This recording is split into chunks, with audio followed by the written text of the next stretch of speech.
Good evening, everybody. Welcome to the March 26th meeting of the Utilities Commission. Debbie, are you okay over there? Starting to be, yes, sir. Got You it on okay? now. Yes, I Okay. turned it on. If you all would please stand and have the pledge to the flag. I pledge allegiance to the flag of the United States of America and to the republic for which it stands, one nation, under God, indivisible, with liberty and justice for all. If you'd all bow your heads for a moment, please. Heavenly Father, thank you for today and thank you for this great country. Thank you for the area that we live in, the New Smyrna Beach area. Thank you again for those who serve, and give them smarts tonight so that we can make intelligent decisions. Thank you and amen. Amen.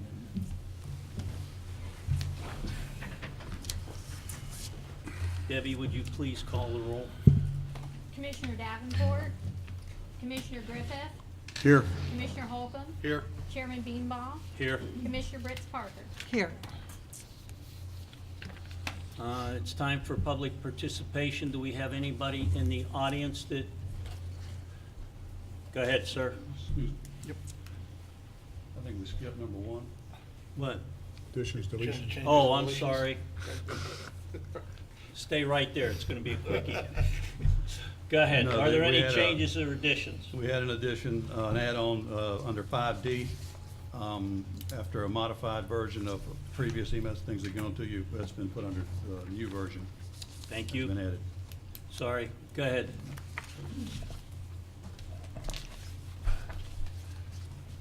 You got one there, Jack? Yep, two of them.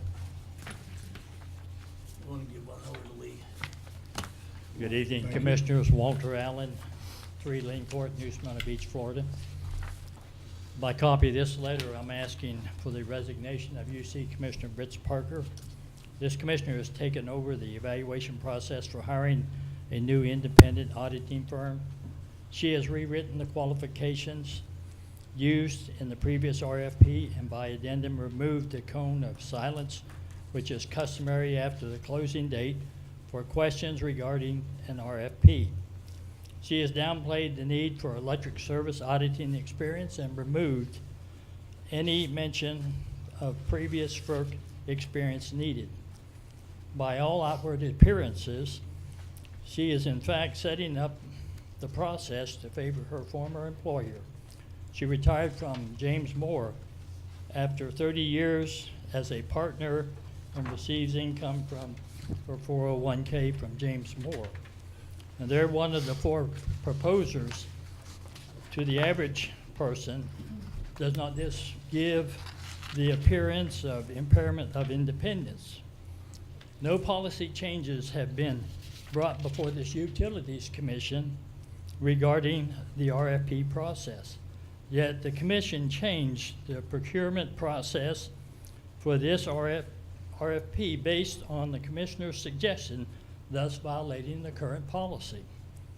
The interim attorney has suggested major policy and procedural changes to the procurement process, but no matter how he tries, even he can't remove the appearance of impairment of independence to the casual observer. This is a concept that's well known to this commissioner because she resigned in 2013 from Winter Park because she didn't want to give the appearance of impairment, even though stating she believed she had maintained independence. This current situation is more obvious. How can other proposing firms feel comfortable with her on the evaluation team or on the commission at that matter? How can the other firms be sure she didn't influence the other UC commissioners? And if a firm other than James Moore is chosen, how can they feel comfortable working with this commissioner? The AICPA states the following regarding evaluation committee. This group should include individuals with appropriate technical skill. Members should not have any conflicts of interest with the prospective prospects under review such as family relationship, close friendship, previous employer, or current business relationship. Previously, an internal committee screened the proposers, and based on a numerical rating, they sent their recommendation to the whole commission. This current commission accepted Brits Parker's suggestion and eliminated the internal screening committee violation of current policy again. Why did the former 30-year partner of James Moore take charge of the RFP process, wresting it from the purchasing agent and further changing the entire process? Was this done to favor her past employer? If you were an outsider looking in, would not the appearance of impairment of independence be obvious? And it's based on those facts above, I'm calling for the immediate resignation of this commissioner. And if you choose to ignore the request, the complaint has been prepared for the Board of Accountancy in Tallahassee, and an Ethics Commission complaint will be filed, and also proposers of this will receive this letter. Thank you. Thank you. Anybody else?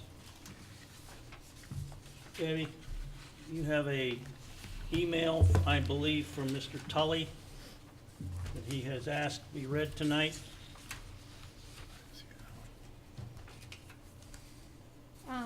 Okay, it's Bob Tolley, 814 Pine Shore Circle. Because it appears at least 4 of you commissioners find it difficult to understand, or perhaps recognize is a better word, how the Utilities Commission City of New Smyrna Beach does have autonomy and is not a department of the city, I will give you another chance to grab the concept through illustrations and law.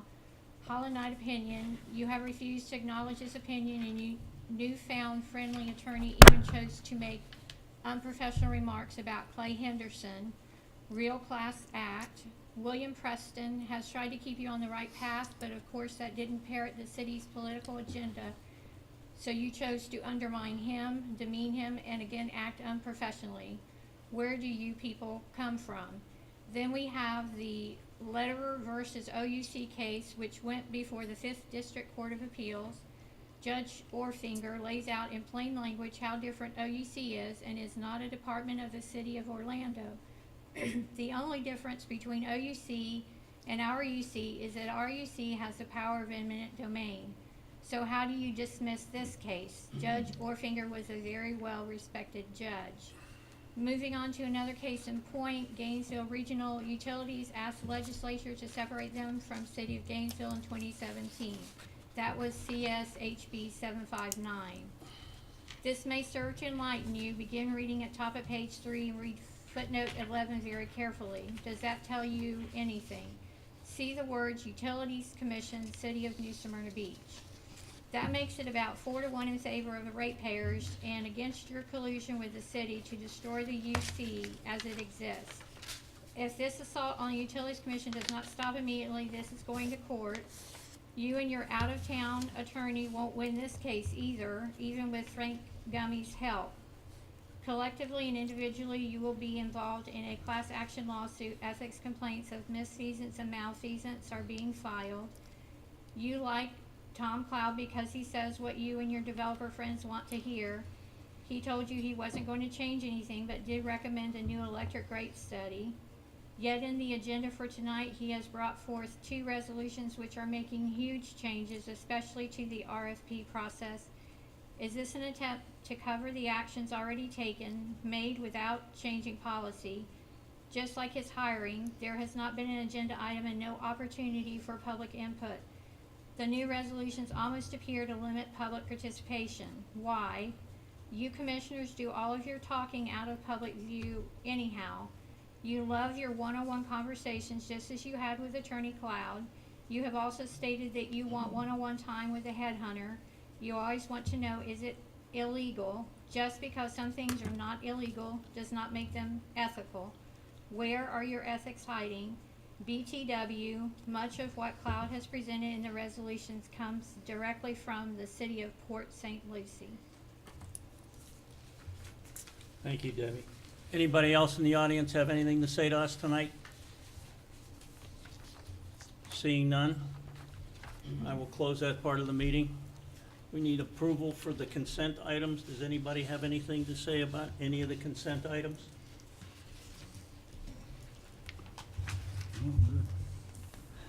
I have one on E.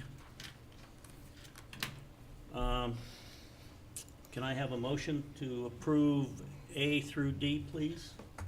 I'll make a So motion. moved. Second, either way. I'll second that. Okay. A, B, C, and D. Been moved by Commissioner Griffith, seconded by Commissioner, yeah, right, Open. Holcomb. Commissioner, Any oh, sorry. Any discussion back and forth? Go ahead, Debbie, please. Commissioner Griffith, Yes. Commissioner Holcomb, Yes. Chairman Beanbaugh. Yes. Commissioner Fritz Parker. Yes. On E, this is another one that we're adding stuff after the bid. Why? I have a real heartache when these things are bid, and then all of a sudden, we're putting another $150,000 into the project. Can you tell me what happened? I think I'll have Mr. Wayne Scott address this issue.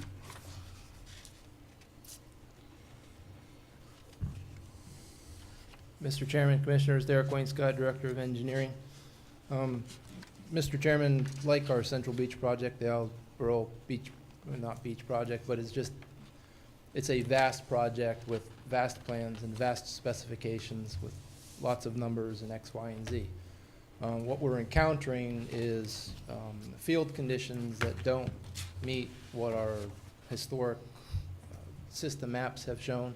For instance, change order 1 on this project was,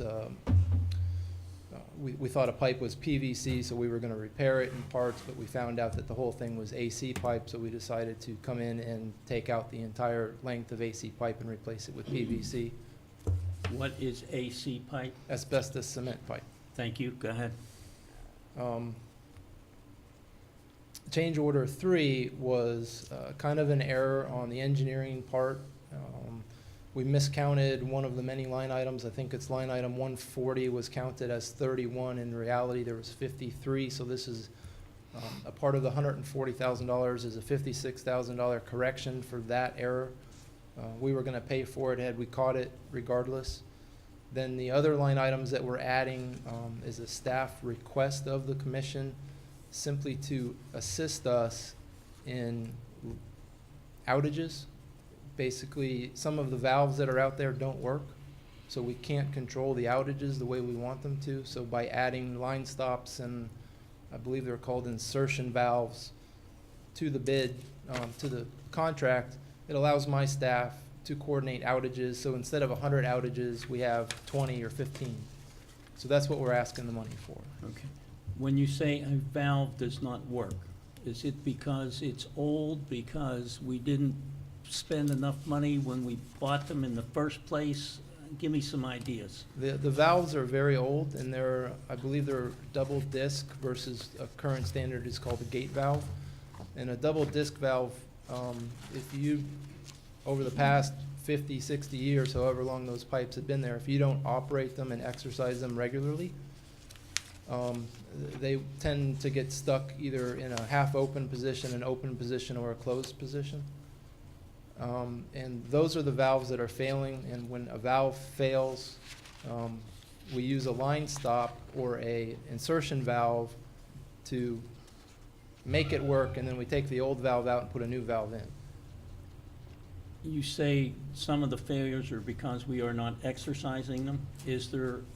Should there be a program? Should we have a program to exercise these things, or am I being not very realistic? We do have an exercise program of our valves. It was enacted and enforced a little bit more rigorously as of at least my tenure here in the last 8 years.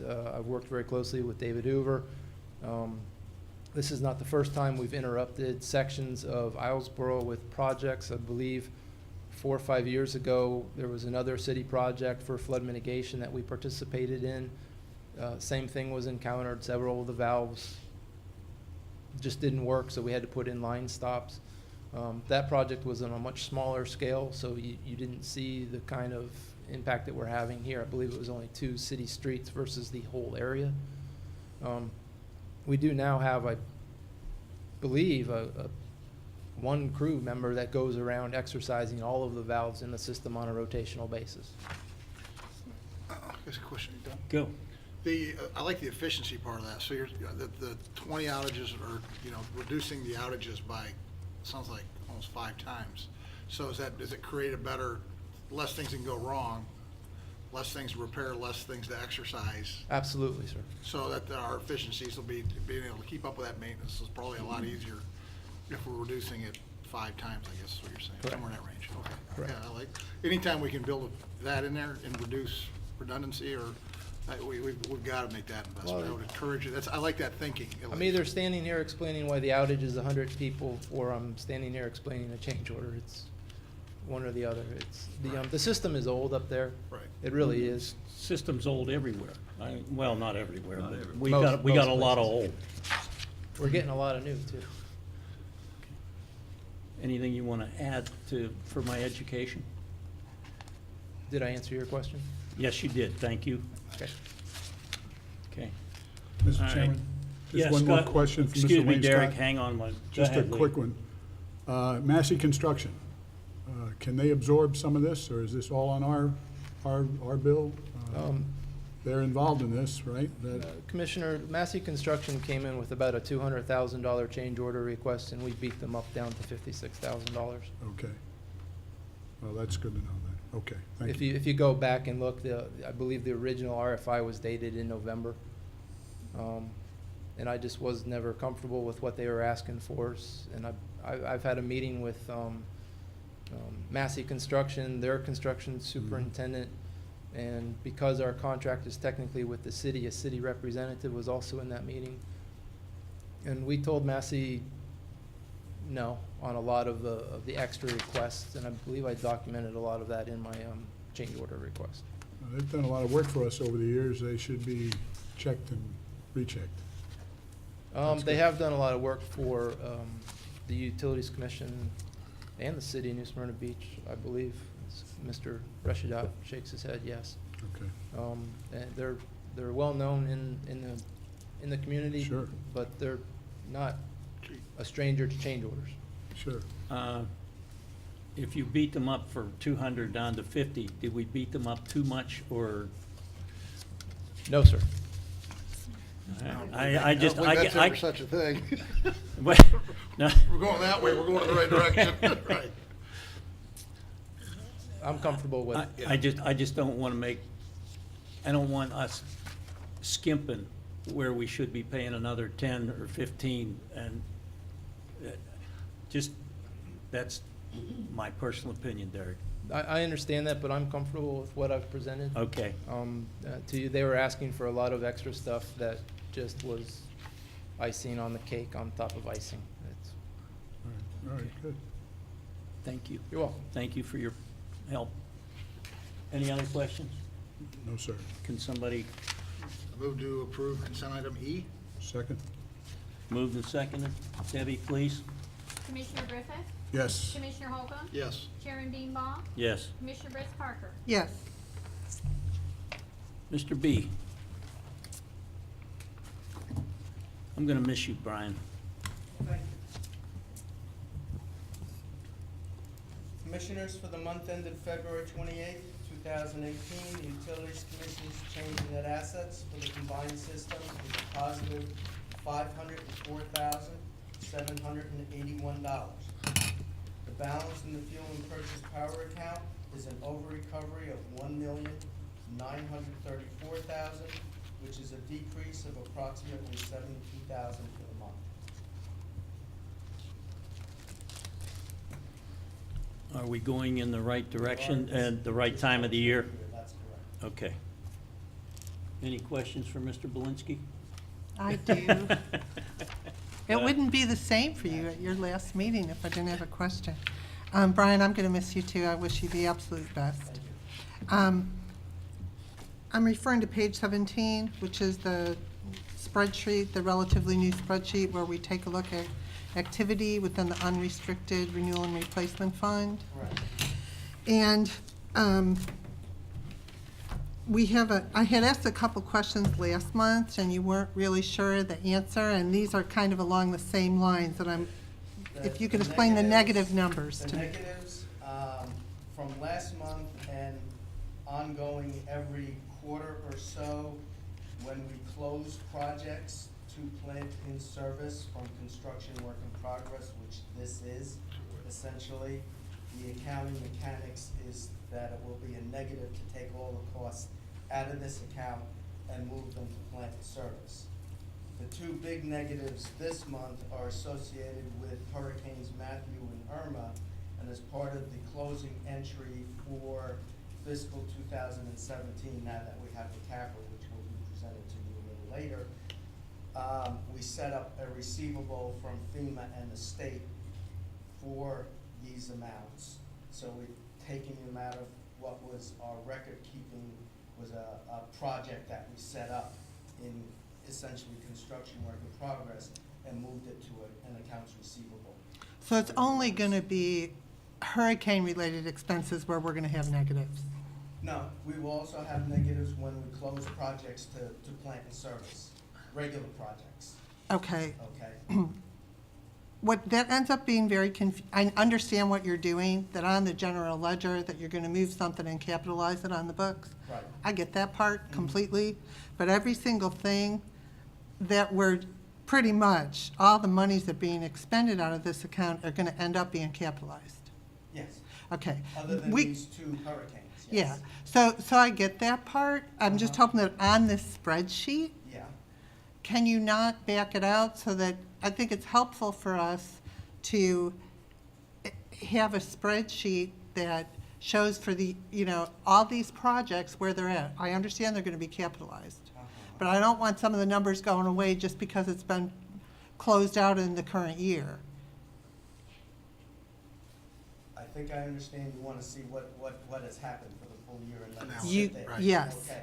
yes. I will get with our controller, who unfortunately had an issue tonight and couldn't make it, and explain what you want. Okay, and I guess that's my next question. Maybe you can tell us, is your replacement We been? have a second interview scheduled for later this week. with Okay. a good candidate. But is your last day this week? Friday. Friday, okay. Brian, good luck to you, and thank you for your service for the years that you were here, sir. Absolutely. Thanks for your service, absolutely appreciate it. Thank you. If I may, Mr. Chairman, I would like to clarify proposed resolution 2018-2, which is item 5C for tonight. It is on the agenda for your consideration. I would just like to say that in section 1, it references that the Utilities Commission adopted a purchasing manual in June of 1987, which would convey to you and other readers that we are using 30-year-old policies and procedures.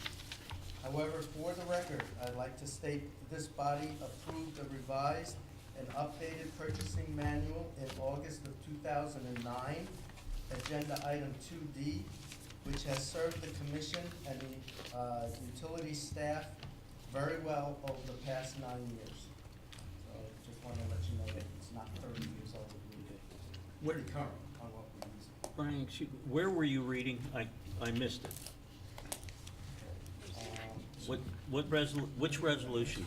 Dash 2, O2, Okay. section 1. Okay, I'm sorry, I'm trying to find it all. okay. Yeah. Yep. Section 1, dash 1.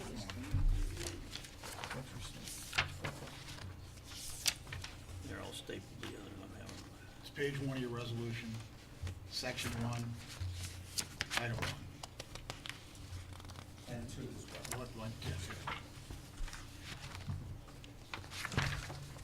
Hey, come on. Okay. I'm still looking. I can't find it. Glad I printed these Keep, out. Mr. Oh, there it Belinsky, is. yeah. Keep helping us here. We're lost here. No, there it is. Interim general council agreement there and Resolution 2018-02. Last two 2018 pages. dash over the last- 2018 Last two dash pages. hold It's on. right in front of you, it's right on your screen. 1 and 2.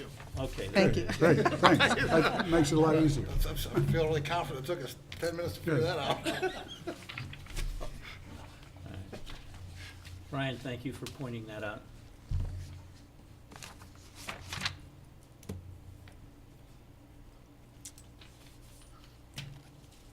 Anybody have anything else for Mr. Belinsky?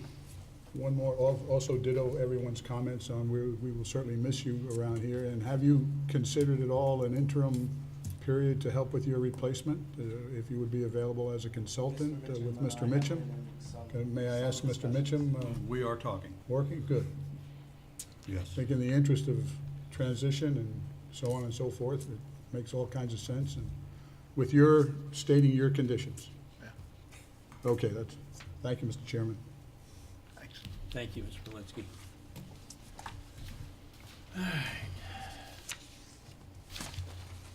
Mr. Cloud, I would say that you're up. Commission report, interim council agreement number A. I produced an agreement that was based on, I think, what y'all agreed to at the last meeting, which was on an interim basis for 3 months at the retainer. In going through, and I'm still trying to find out all of the aspects of how you are delivered legal services. One of the things that I found out is that litigation, while there is a sort of managing aspect, a read emails and follow along aspect to the retainer agreement, that in fact the litigation that you have is being handled by the firm that represents your insurance company. Now, sometimes when it's a defensive measure and it's not within the deductible, they pay the fees for that. Of course, you don't have, well, to the extent somebody is at least looking at it, who is a construction litigator, when you have defensive construction lawsuits, then you have someone involved in the case. There have been cases in the past that have been what I'll call offensive cases, where you have been the plaintiff. And those have, as far as I can tell, in the last 5 years, been handled by other lawyers. So while the question that you asked in the last meeting, Ms. Britz Parker, was, are you doing the litigation under the retainer agreement? Well, no, he isn't doing, other than following along with the case. The people that are actually the attorneys of record that are, you know, preparing and filing the pleadings are Bell and Roper. So someone will end up having to do that, whether it's from one of the litigators in our firm, or whether it's something where you have insurance coverage where it might make sense for you to use Bell and Roper, or some other kind of litigation. Clearly, those costs are not included in your current retainer. I have, so there's an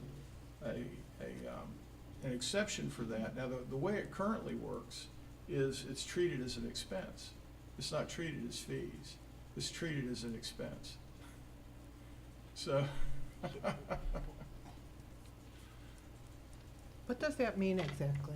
Well, it means that it's an expense that gets passed along to you, that it's not part of the retainer.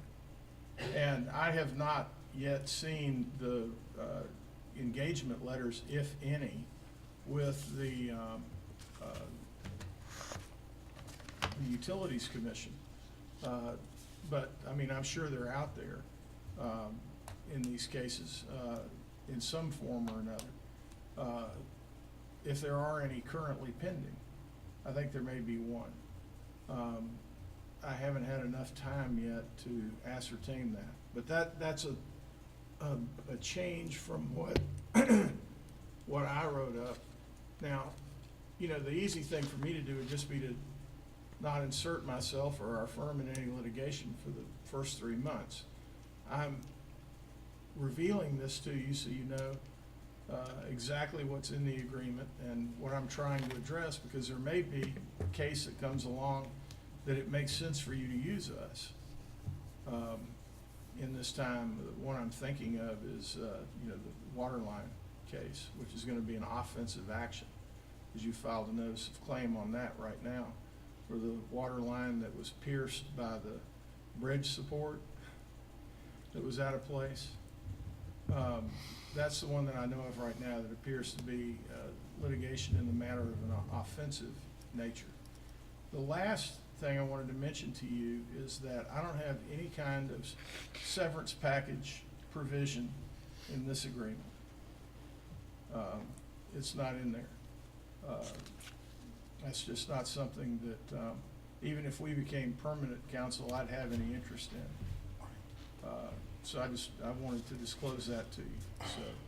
So, other than that, it's pretty, I mean, I took out any language that was of a non-legal nature. In other words, anything that had to do with quote-unquote strategic planning or, acting in some way as not a lawyer, that's been removed from the agreement, because that's what I am. I'm a lawyer. And that's the services that we are providing to you, legal services, not anything else. I've had enough of a challenge in my lifetime providing legal services, and that's why they call it the practice of law. Try and do as good as you can.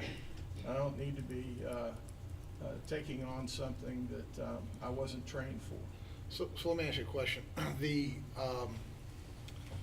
As far as, again, the only thing I have to go by is my own personal experiences, which how I retain counsel, how I use counsel, how sometimes my in-house counsel is not the counsel that I need to handle certain measures. There's not an easy box to put all this in. But what I do is I make the decision prior to us going out, before I go, my in-house counsel were to go find a specialist, I'd be aware of it, I'd understand the costs available to me, and then be a participant in the conversation, at least be aware of it. That's all I would ask. I understand, like I said, as soon as you start putting everything in a nice, neat box, you'll find something that doesn't fit. And that's why I say never. So, but I just, and I don't know how the other commissioners, I'd like to hear what they think. If we're out litigating things, I've sat on this board for 2 years, I know of no litigation. And that to me is frustrating. I mean, now that you say that, again, and I don't know what it is, so before I cast a negative blanket on it, I'd like to see what it is, I'd like to understand it. I'd like to be able to form my own opinion versus what most people always want to do is just draw the negative conclusion, which I don't believe I'm going to do that. But I want to understand it more. I'd like to know where we're at with these cases, how many there are, how much we've spent away from the current legal contract. All my legal expenses go to auditing and legal fees. They've been going there for 25 years. Now, my business is different than this, I understand that. But I don't know why, if we have legal fees identified in a certain place, we would put legal fees any other place than that. So I want to understand that. So again, before there's any conclusion drawn, I'd like to at least get that information, understand it, be able to ask a few questions, and then maybe, try to, like I said, strategically moving forward, if you said, hey, we might be better off taking this case, hear why, and obviously, Mr. Mitchum, not without you. Appreciate it. So, but as understanding what our exposure is, I think that we need to know what that is. And that's all it is, just a summary of where we stand, and that's all it asks for. So if that could get provided to us with a little explanation of where we stand each and what the money's worth, that would be helpful to me anyways. Okay. Well, to the extent I can discover it, and I'll use every effort to, I'll do that. I'll provide it for you by the next meeting. Okay, thank you. Did y'all have any other questions about the? Mr. Mitchum, you had a couple of, Mr. I was Klein. trying to get to Attorney Cloud before the meeting here, but timing didn't allow that. Hang on a minute, Mr. Mitchum. Mr. Cloud, you understand that you work for the 5 of us up here, plus you work for the staff out there. Yes, As sir. a dual role of some kind. Yes. Okay, all right, I want to make sure, okay. Mr. Which is Mitchum. why I copied both of you with emails that I sent. Okay, with that, Mr. Mitchum has a couple of questions he wants to ask. Great. Okay, go No, ahead. I did, there's some things I'd like to just clarify, and I wanted to meet with them. We can do that one-on-one, that's not an issue. Whatever you want to do, I'm fine with Some it. things as far as how things are handled. As they say, they hire you, as one of the positions. There are times when I'll need to be working directly with you, obviously, on things, and, I just wanna make sure that how we handle, I'd like to include how it goes through my office, whether you're contacted by outside counsel for something, or a developer, or whoever, which I think you just sent me something today that I'd like to discuss with you. Okay. That I would prefer routing through here, because as we can discuss, I wasn't even aware of it, and we can, Okay. get back to, but I'd like to, before we actually sign that, was look at a couple of things, tighten it up, and then maybe even try to beat you down on your price a little bit. Mr. Klein, does this need to be signed tonight for you? Well, it doesn't need to be signed. I think you can take no action on it. You can approve it in concept with any final changes that the general manager wants can be incorporated in there, and then we can bring it back at the next meeting for ratification. It's essentially it's a 1 month contract, it's a month-to-month contract. We're not, there's. Right. here, like I said, I'm the easiest guy in the world to Right. fire. I was- I really am. right. Doesn't cost you a cent. So again, that's the one part I like about it, is when it doesn't work, and he even writes, when it doesn't work for him, he can say, see you later too, so. So we need the same- yeah, it's a- we it's need a- the same yeah, courtesy. we have the same courtesy also, because I'm sure working with us isn't exactly as beachy as we all think it is. Like I said, and again, Mr. Mitchum, I would never want, I absolutely believe in the chain of command. The one thing I think we all need to understand is information's gonna come, and what I've learned in 2 years sitting up here, is information comes in all forms, different people, different ways. My whole goal is, once I get the information, is to obviously give it to you, and let you do with, I think I've exhibited that over the last 2 years, and then try to have you explain to me, where we're at or what this means, because that's usually what that is. But I don't think, I speaking for the rest of them, I don't ever try to solve a problem for the UC, nor do I want to be, I've got my own issues I deal with, and I'd love for you to take care of most of them, us just, take care of you. So, that's what I'm trying to get to. Like I said, I think we can approve this, because again, if we don't like it, we come back next month, we make a motion, we move on. So, there's no harm, but I just hate stringing people along. Let's get him paid, let's get the agreement. Mr. Mitchum, you go back, you sit down with him, you get comfortable with it. Once we feel that you're comfortable, we all can agree, then we just move forward. But let's keep moving forward. So are you moving for approval? Okay. Yes, I'm moving for approval. And then we're gonna modify it, and are we approving? I move for an approval with, based on the meeting and the, meeting with Mr. Mitchum. Okay. Everybody understand that? I need a second. Second. Okay. Moved and seconded. Any more discussion? Yes. Go ahead. Yeah, Mr. Chairman,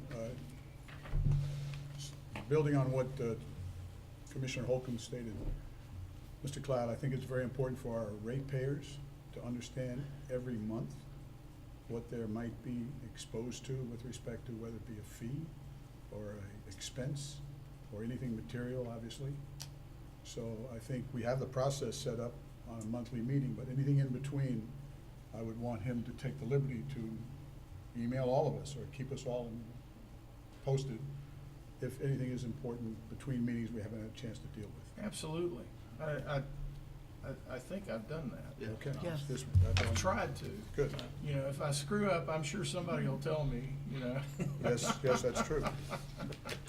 Criticism's not hard to find in this town. Yeah. Any other Thank you, questions? Mr. Chairman. No, that's good. Debbie, please. Commissioner Griffith, Yes. Commissioner Holcomb, Yes. Chairman Beanball. Yes. Commissioner Fritz Parker. Yes. Okay. All right. Where are we? Council reports still, right? Commission's council reports? Yeah. Item B. I was Item gonna B. say, we're on B. Amending the rules of procedure. What have you changed, Mr. Clown? Actually, very little. What I did was provide some blanks for a time and a day. as I had indicated previously, I have a pre-existing engagement every third Monday. And in the course of learning about the commission, and obviously in discussions with a number of people, I came to find out that there's a significant amount of uncertainty about what exactly the rules of procedure are for the commission.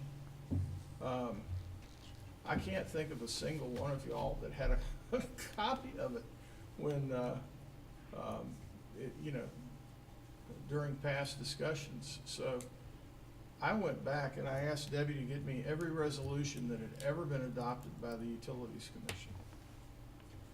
And interestingly enough, the first ones were adopted in 1965, because as you know, the commission was originally created by an ordinance, not a special act.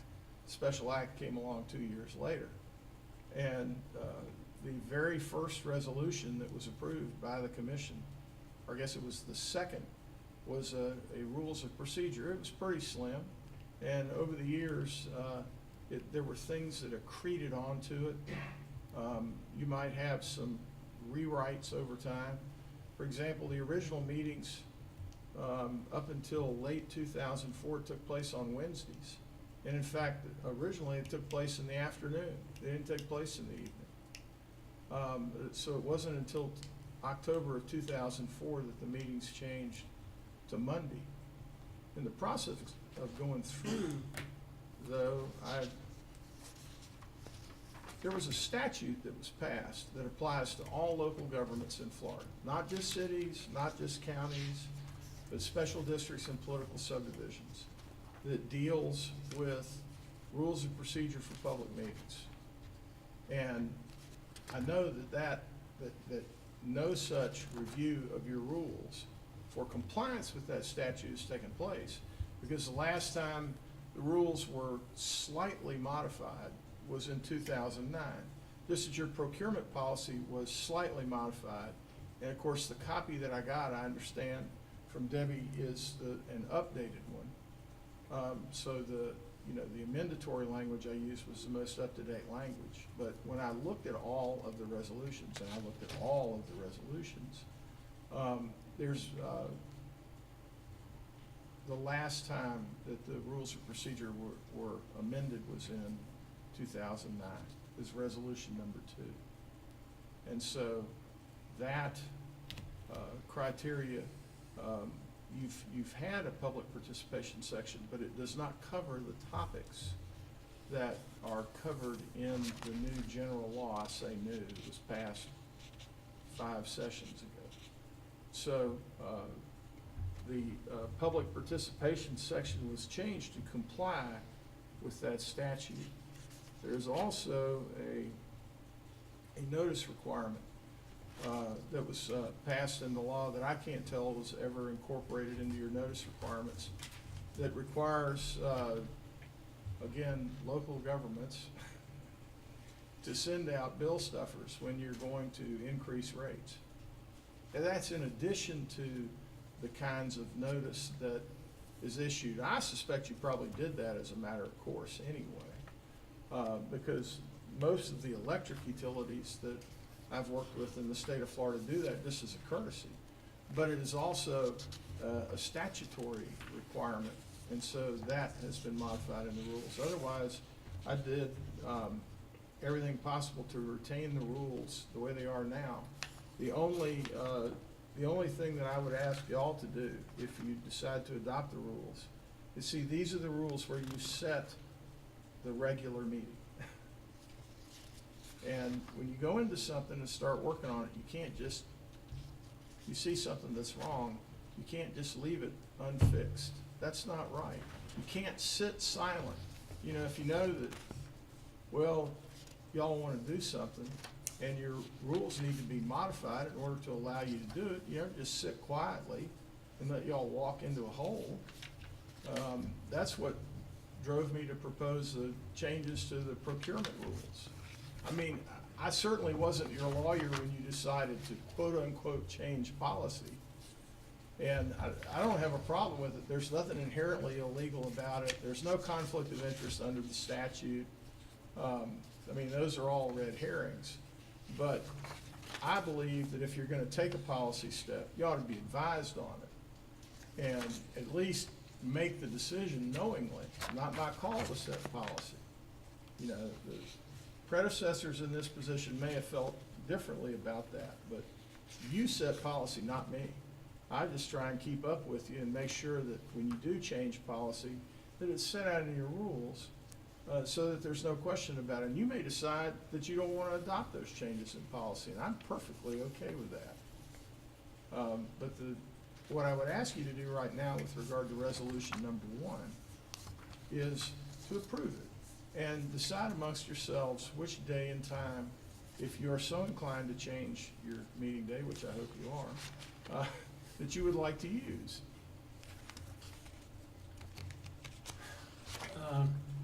Because I looked at the calendar in April, if it's the 4th Monday, it's a holiday, which we have to change, and normally what we did was to do the date after the holiday, which puts us into May.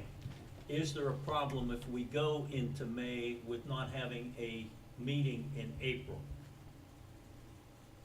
Well, Because this was one of the Your questions. current- I'd rather have a meeting. I'd rather pick just an odd date and have it. I mean, I don't want We should to have ever. one a month. your current rules In a month. state that you're gonna have a monthly meeting. I don't know that it's in the charter, but Somewhere. your current rules say that you're gonna have a regular monthly Right. meeting, and they have said that since 1965. So, do it. Okay, But you have the flexibility to, you know, settle on a different date. I think you did for this month. I have no preference. I mean, to me, it's, because I couldn't tell you, I've had, Mondays are gonna be bad, Tuesdays are gonna be bad, so through the course of the year, every day of the week's gonna be bad one time or another, so, to me, just not Friday night. So, That tends to I be a don't know good anybody one. that meets on Friday night, but I do No, I have a just- special district that meets on Friday afternoon, and that's horrible. Yeah. Friday So night. I could, to me, it's, you guys, I could care less. We need monthly meetings. yeah, okay. Does somebody want to propose I mean, something? is there a burden that puts on staff or anything? I mean, is that, Well, we'll have to look at it. Well, we moved it a week this time. Yeah. And that can be done. I think that's at your preference. I did want to address this resolution. Again, I'd like to sit down with Mr. Cloud. I still see some issues. There's a couple things I'd like to clarify. So, I mean, as far as you guys considering it and looking at it also. Since I will be working with this going forward, I would prefer not to approve this tonight, other than you're saying something about the date. I don't have an issue setting a date or whatever you need to do. But there's a couple of things where there's some references to the city in here, references to a couple other things that need to be straightened out. I can talk to him, I can actually redo it, send it back to him, and we can work all that out. yeah, I don't have, that part, I'm curious what the changes are. I have no, again, I Like I don't, said, I don't have any problem with it's fine. the date or anything.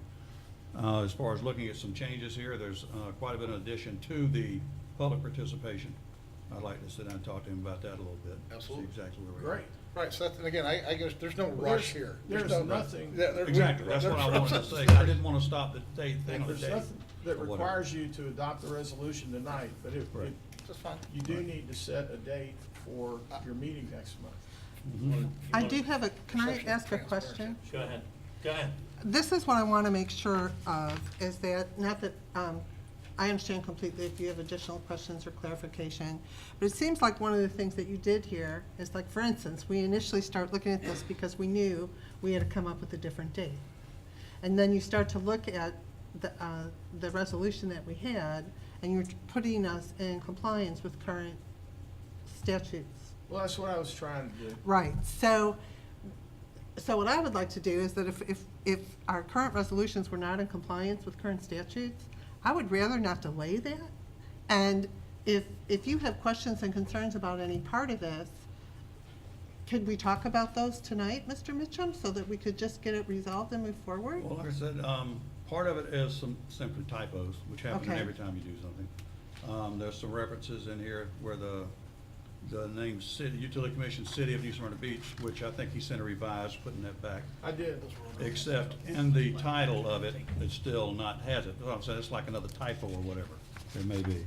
But it refers to I believe it still had taken that part out of there. The other issue, there is actually some references in the resolution speaking of the city of New Smyrna Beach, and city was removed there. And that needs to be clarified and put back in. I called myself going back and putting those in. But I think you're right. The one where I see that it's missing is in the title. It needs to say Utilities Commission, comma, City of New Smyrna Beach. Right, that was in the title, right, Right. that was one. Another one, as I said, I believe is under where we were referring to forwarding our agendas and everything to the city commission for display in their lobby. The word city was taken out there, I believe, and if I'm not mistaken, it's still out. Do you know what section that's in? We'll try to find it. Real quick here. Oh, I see it. It's in section 5, sub 4. Section 5, what was that? Sub 4. Sub 4. Okay. And what you want to say is in the City Commission Hall lobby. Yes, Got it. it'll be posted, yeah, and shall be furnished to the city commission for posting in the city commission hall lobby. Yep.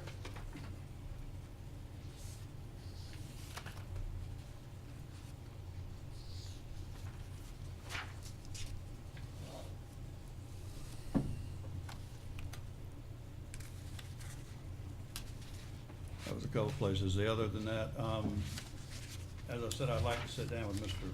Cloud to look at this. It seems to be considerable amount added to the public participation. And just as me reading it, it appears that it's tightening up public participation and maybe restricting it to a point. I may be reading that wrong. That's why I'd like to sit down and, that's why I said I didn't want to pass it tonight. I think we need to clean it as Well, I good think as that's we one can. we need to have out in public. I think if we're gonna have, if Exactly. we're gonna have that discussion, I Exactly. think we better have that one right now. Exactly. So I would, let's talk about it, because Well, and like I said, I don't see there for any reason. What do we offer? We offer 3 minutes, right? We've never Except we really- never set the We've timer. never set a clock on anybody, I don't think. Well, there's times we've used the clock and times we haven't. I got you, I understand. So, I mean, whatever, but there's also ways that people can ask to be on the agenda, and I think that doesn't entail which is So when different, you- is public participation. And I'm just trying to understand, so when Okay. you're, I'm trying, so when you say, what's not in there that you would like in there? Well, one thing is, as I read it, and he can clarify this for me, it seems to say that to participate, you have to be at the dais wherever the meeting is. And if I'm wrong there, because what we've done in the past is allowed readings, we've allowed people that, with ADA or whatever, that could not be here to have stuff read in, or they've participated by phone. Well, I think the way that provision is drafted in most city and county commissions, it's because they don't want people out in the audience, shouting out comments. And so what they try and do is set a certain amount of civility in public comments by having people come to the dais. But yeah, that can be modified to take into account for people who want to call in or whatever. It's just that you don't want to have people calling out from the audience. Oh, I agree with that. And that's why it's written that way, but I have no problem with modifying that to make it clear that anybody can speak that can't come to the dais from, for whatever reason, can't come to the meeting, but still wants to be heard. Well, obviously, you can always turn in written comments. These rules just deal with actual being in the meeting. So you can allow,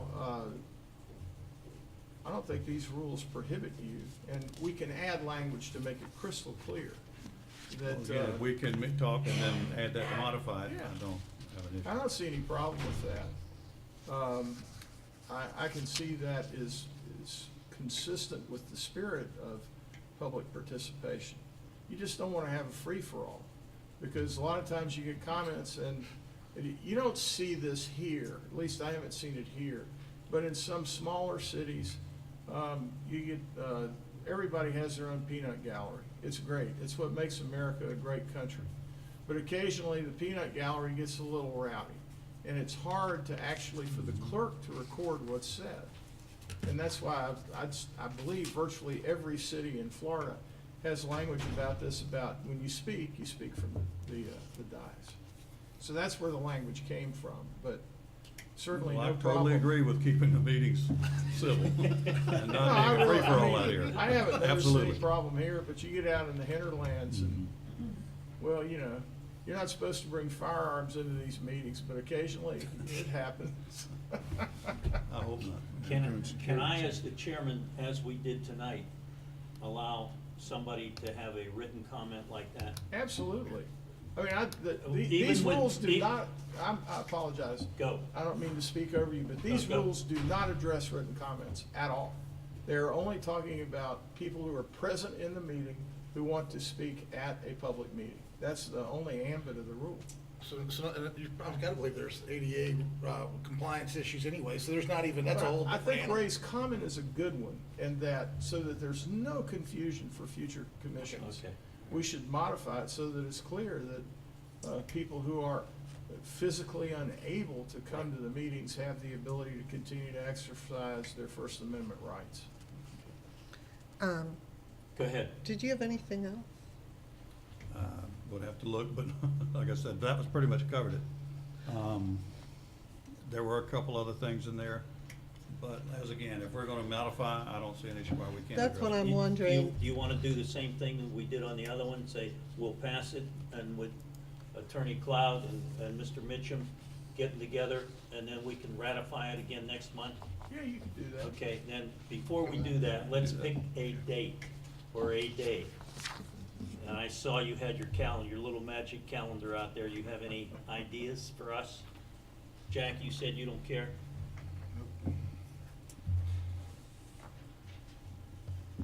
I just can't do Wednesdays. We're talking. How about April. fourth Monday? Is there always a fourth Monday, and does that get you into a situation where you're gonna have to go before the fourth Monday, just like we're gonna have to do for April? Because April, fourth Monday is the 29th, if I remember my calendar No, correctly. fourth Monday is the 23rd. Right, Oh, okay. No, In April. in April. The fourth Monday in May it's 28th. is the 28th, that's Memorial Day. But we always handle it differently if it falls on a holiday. Right, so is the yeah, there is a 29th in May. Yes. Always. Oh, well, I can't remember the 30 days has September, whatever that rhyme is to remember. April, June, and November, all the rest have Thank you, sir. 31 except February, which has 28. All right, you want to do the fourth Monday? How are you with the fourth Monday? I'm since you're great with the fourth Since Monday. you're the problem child here. I am the problem child, and I'm Okay. great with the fourth Monday. Fourth Monday works for me. Lee, It is Memorial Day though, right? I understand, so we're Understand. gonna have to go. In May, you're gonna have Have to go, right. Adjust that. yeah, and we want to do the same thing when the day follows, when the day is a national, or a holiday, that we move it to the next day. Because if you Tuesday. get to the fourth Monday, you might not have a Right. fifth Monday. You have it done on Tuesday. We'll Just do it on Change the Tuesday. date. do You the have the ability to 29th. change it, right, yeah. Is it Yeah. the 29th? Right. We'll just do it on the next day, instead of the next Monday. Next day if it's a holiday, Yeah, Yep, there you go. okay? okay. Fine. Then put the fourth Monday in there, and then the next day, if the Monday is a holiday. And is 6 o'clock the time you wanna stick with? Is everybody, Comes Mr. to you. Mitchum, are you good with 6? Anytime. Jack, 5, yeah. Bernadette, Fine? Yes. Mr. Cloud, you okay with 6? Absolutely Let's wonderful. do it. What else needs to be done? That's it. Mr. Chairman, Yes, sir. another question. Can we talk a little bit more about 2018-01? You can Absolutely. talk Go ahead. as much as you Sure. want Okay. about it. I'd like to talk about Section 10, All right, let's get disclosure of voting conflict, compliance, state ethics code, for public officers. First of all, I guess my question to you, Mr. Cloud, here is, how can we have the code of silence and still let me find the words here, comply with strict Florida sunshine laws compliances. Because the code of the cone is a misnomer, okay? There is no statute that imposes a cone of silence on local governments in their RFPs. Does not exist. It's not in the Code of Ethics for Public Officers set forth in Chapter 112. Now, you have a general policy. When this is my understanding of reading the version of the procurement code that I was given in a meeting here with Ray and Debbie, which I believe to be the most up-to-date form of the rules of procurement you have. Because the 2009 didn't change a whole lot, okay? I looked at that. And you have a committee that in various parts of the code is called a selection committee or an evaluation committee. Be nice, you know, to have consistent usage, but, you know, some say that's the hobgoblin of small minds. So call it a selection/evaluation committee. And currently, your rules are unclear about your ability to sit as a selection evaluation committee. Well, you have a rule in there that says once an item has gone to the selection evaluation committee, then the people that have appeared in front of it can't go talk to the members of the utility commission. Well, if you're sitting as the selection evaluation committee, then does that rule apply? Well, wouldn't it be better to actually state either you have the flexibility to act, first of all, have the flexibility to act as a selection evaluation committee. And two, if you also have the flexibility to decide that you're willing to trust your own judgment and talk to the people that are placing the bid before you. And you can decide you don't want to do that. I really don't care. I've worked for local governments that do it a variety of ways. And normally it is spelled out in their local codes as to how they do procurement. When I read your procurement code, I couldn't find an absolute cone of silence applies every time section in your code. But because of that other section, I believe that if you were going to have some kind of exception, then it ought to be reflected in the rules, and it ought to be done publicly. And, you know, it's a far cry from trying to change your policy. It's just trying to make sure that when you make a decision, that that ability to make the decision is reflected in your policy. We're talking about the three that we decide on, the attorney. That's correct. The attorney, the accountant, and the, Mr. Mitchell. Auditors. General manager. Yes. CEO. And that was a change that I received a phone call from Ray about, and I thought it was a really good idea. And so I went ahead and modified that part of it, and that's the modified resolution number 2 that we have. But did that answer your question? Somewhat. Then the extension of that is, because I cannot comprehend following strict Florida sunshine laws and still being able to stay within the cone of silence. But Well, can I try and answer that? sure. Certainly under sunshine, none of you can speak to the other.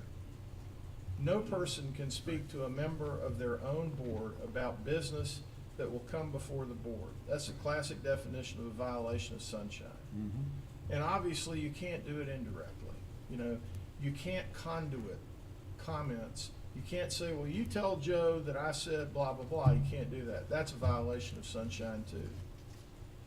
But That's clear. if some other party comes and wants to discuss with the commissioners in a one-on-one basis, policy, an item that's pending, they can do that.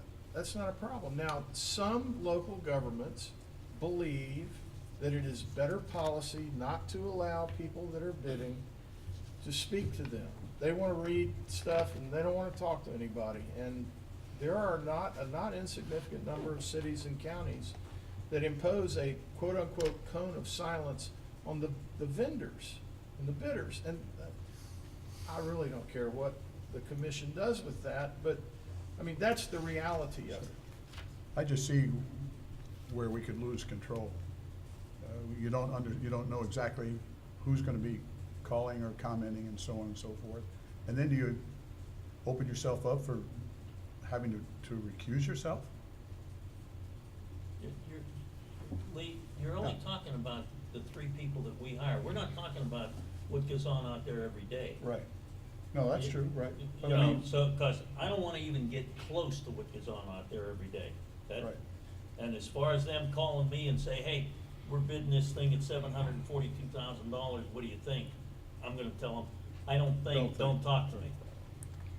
Well, you know, like I said, I can see both sides of it. I can see where it can get chaotic, and I can see where I've been here trying to vote and felt that I haven't had all my questions answered. I haven't done what I felt to be comfortable with my due diligence.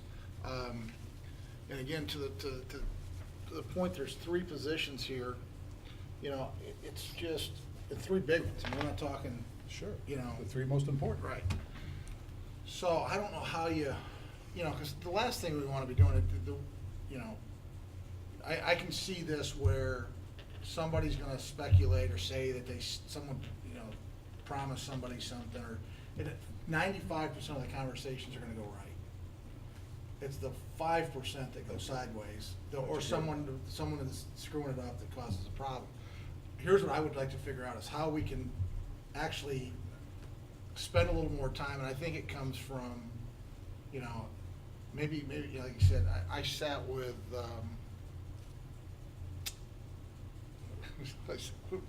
The consultant? yeah, no, Ann, I think, right? yeah, no, No. Brittany. Oh, Brittany, oh, Yeah. yeah. Yeah. I was thinking Ann And- Lewis. And I, you know, I thought before I went in, I was gonna be very uncomfortable, and I really wasn't, and we had a decent conversation. But there's times that you just, you don't get all your questions answered, I wish there was a mechanism for us to be able to, because I don't, you know, if staff's there and are trying to convey something to us and you're replacing somebody, it is an awkward situation, because do you really wanna show your cards, or, if you're trying to get that position? There's a lot of conflicts there, but again, I'm, with such limited time, limited, you know, information that really gets to us, it does make it hard to make that decision, on those positions. So I mean, like I said, you know, if we're hiring a CEO, you know, the CEO start reaching out to us, or the headhunters firm, I mean, where does it, I don't know that, I don't like the way it is right now. I can absolutely see where, just by the way things are today, where, like I said, it only takes 1 or 2% of somebody going, saying something, accusing something, and it's not even close to being the truth, but you're guilty because the process opens you up to it. So, you know, I don't know how to, I just wish we had more access in the process, the interview process, the research process, in those 3 areas. And again, I got to ask every question I wanted the other day. If I felt that if I had another question, that I would be able to get that answered. And but that's the first meeting I've been in that I felt that way. And moving forward, you know, the first time we went through, and to give the other side of that, my first meeting here, when we had the auditors come in, the way it was presented to us is, here's your audit, here's what we've selected. There was no A, B, or C, there was just A. Here's your audit team. So we're responsible for hiring them, and we didn't even get to interview them, we didn't have any process. We just got to rubber stamp I don't like that at all. Yeah.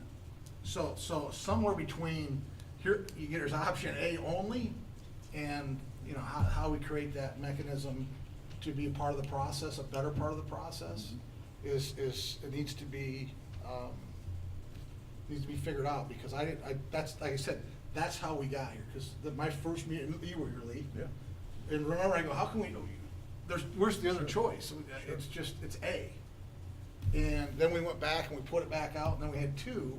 And that's when I started asking, well, this is a pretty good gig. Why are we only getting 2 people that, you know, this is, yeah, I mean, I get more than that from car dealerships. You guys pay more.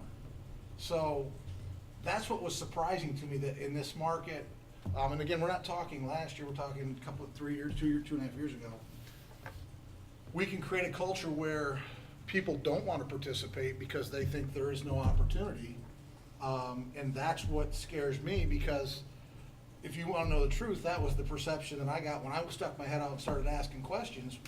Why does nobody else want to bid this? It's a done deal. It's a foregone deal. It's already done. You've got your accounting firm. You've had them for 30 years. That was what was said to me. I didn't say that. That's not my statement. But that was interpreted, and there was people that didn't like that. I didn't like that. We changed I said it in the meeting. I change my audit firms every 5 years.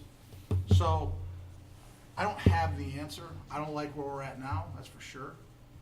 I see where, to your point, man, it's easy to get cloudy real quick. But I think there's a better way. And like I said, if we all put ourselves in there and say, okay, I'm gonna do the right thing, I got no problem with the 5 people that sit up here that the right thing's gonna get done. Problem is, we gotta set the rules for the next 5 that come. And I don't know who they are, and I've gotta make sure that it's a fair playing field for everybody, when I leave. And so I don't know that I have that right now. And I've not heard you make a case for it or against it. So, I don't know. If there's a better way, I'd like to, you know. Well, all I did, and I know that y'all have not taken a vote on resolution number 1, and we've sort of gotten into Into number discussing 2. resolution number 2 in order to answer your question about section 10. But you guys made a decision to be the selection committee on the auditor. And I can't just sit there and go, oh, well, you know, I should just ignore the procurement rules. No, I get You see what I mean? No, I understand. That's why I 100%. drafted the resolution, because I think that if you are gonna proceed in that fashion, it ought to be reflected in your procurement rules. Don't disagree with it. I said, I want us to have more access, more freedom in the way we select those 3 folks. Mr. Group, you make a great point, is that I know Bernadette really well here. There's, you know, what was said tonight is not even close to being the truth. But it's part of record now. So I think that's one of the things, we can set it and then figure out how to make it as transparent as possible. And I don't have a problem with that. Maybe it's, we come in here, we sit down, I don't know what it is. But I know it's not right now, and I know it can be better. I know there's 5 people on this board with a good attorney, and a good CEO, and a good staff that can come up with where both sides are happy, they feel part of the process, and we all end up with a better, we all feel more comfortable with who we end up with. That's all I'm asking for. So, you know, that's where I'm at. So we're gonna vote for because we have to change it because we want to be part of the process. That's section 1, right? Number 1.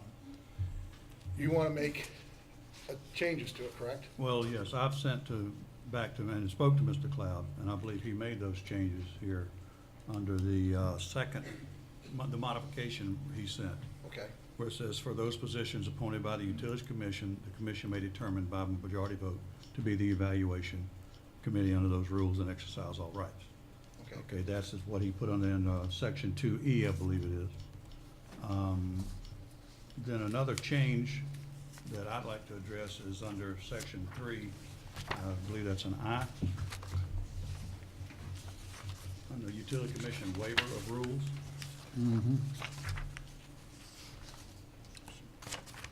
Just say section 3 or 4? Yes, that's Yeah, section Mr. 3 Mason, under the Section 3 and 01? Resolution 218-02. And on the second page, under section 3, Wait a minute, Ray, till we get it up here. Okay. Section, all right, where are It's you? in 3. Sorry. Section 3, I believe. Okay. Yeah. Amendments to section Aye. 5. Utilities Commission waiver of rules. Okay. Yes, it states the utility commission may at any time waive all or a portion of these purchasing policies and procedures during the course of a meeting. Provided, however, that any such waiver shall only be done upon a motion and majority approval of the waiver by members of the utility commission present and voting. Only to be granted so long as they do not violate applicable state statute. I definitely have an issue with that. I don't know why we would have these rules and resolutions if we're gonna waive the whole thing. And where that, I have an issue is, it's gonna have issues with people responding to bids, thinking, well, if they're not gonna follow these, you know, I don't know what kind of, how they're gonna work with them. So that's an issue I have with that particular part. I've spoken to finance and purchasing, like I said, to have a resolution and then by majority vote waive the whole thing. I would like to, can't see that working.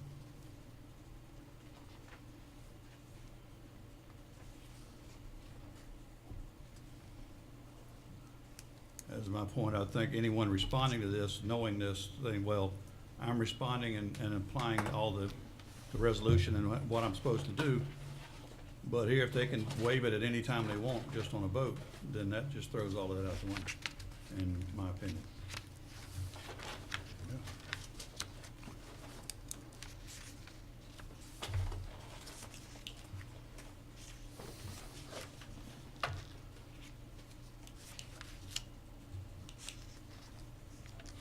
Seems like, I guess I'm curious, why would we come that far down the road and want to waive the rules? It seems like I'm that's. sure he's That's what I'm coming right. up with an answer. Yeah, that's He's right. flipping a lot of pages over here. Yeah. Well, I think in this very RFP, you had a provision that allowed the commission staff to waive irregularities in bids. I mean, that's very typical in most local procurement codes. So it's okay for staff to do it, but not the commission.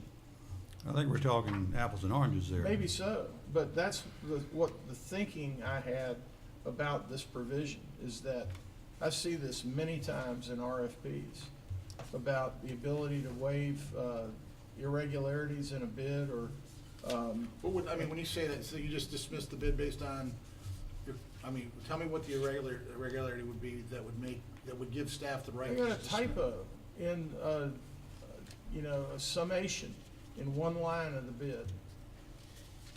You know, you wanna stand on that?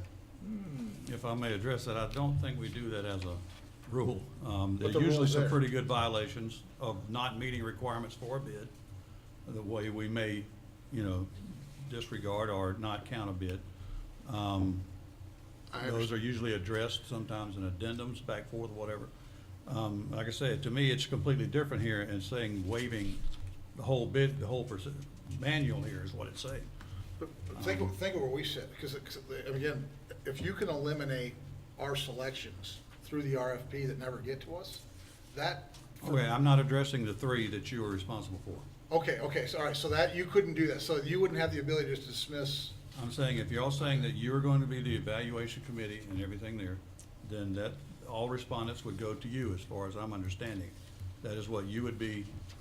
We have the ability to set the structure up as we see fit, so if we want, like, the way we're doing it right now, I said I think that would be discussed, but I don't know how, I don't see us ever doing anything about staff. I mean, that's kind of, Ms. Barker, I'm just curious, guys, I'm asking for. I really don't care, okay?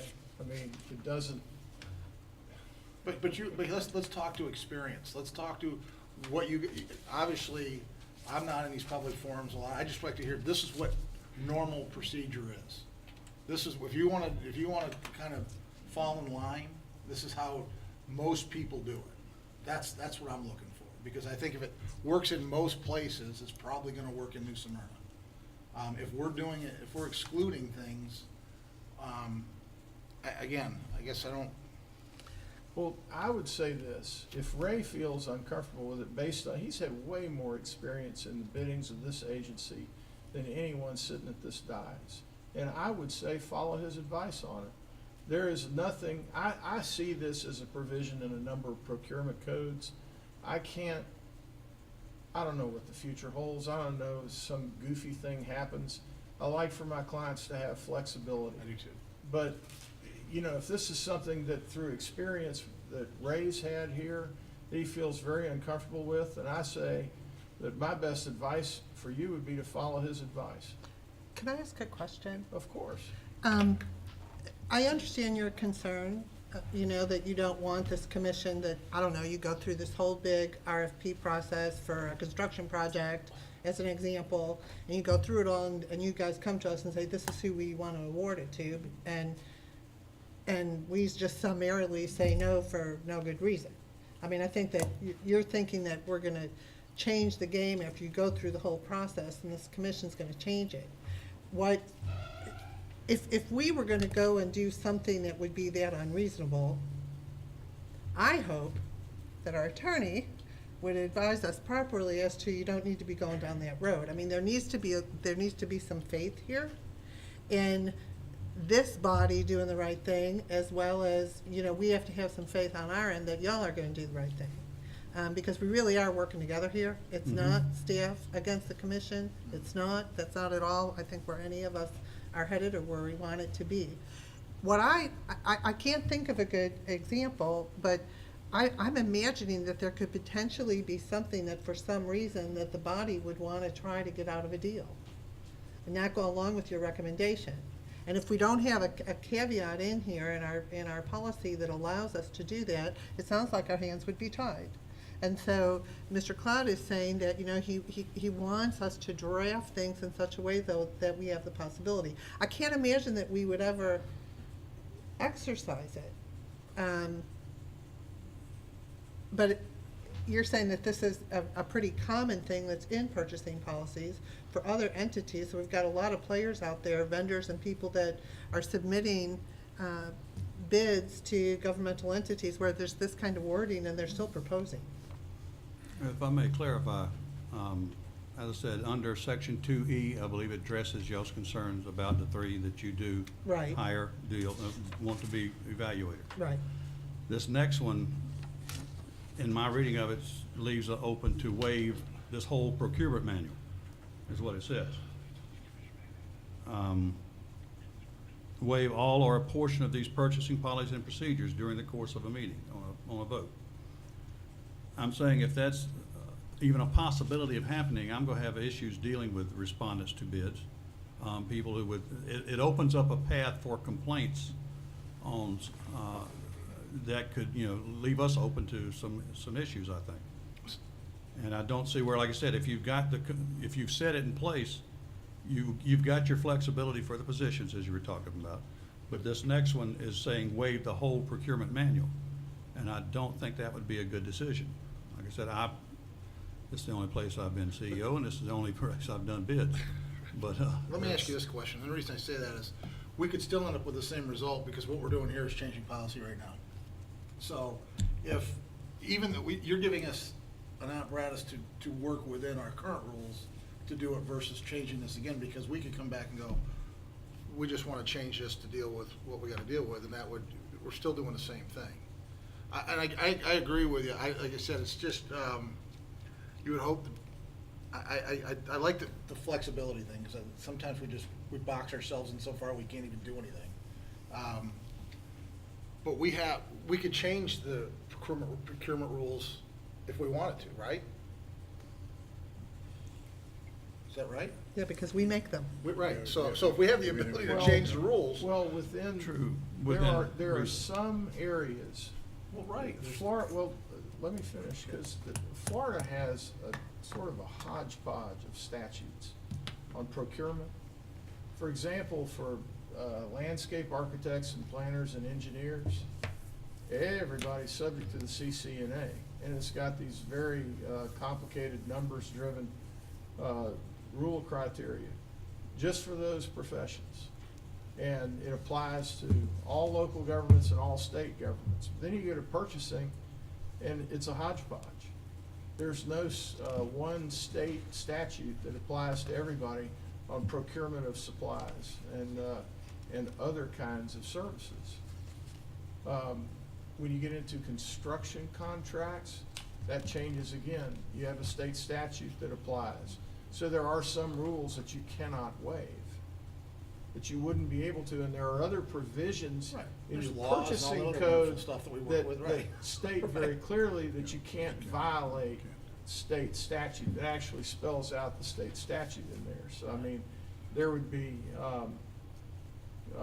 obviously sometimes that you couldn't waive a rule. You just wouldn't be able to, because it violates a state statute. So I guess I understand, I understand your concern, but I also understand, you like in your procedure, the flexibility to get yourself out of a box.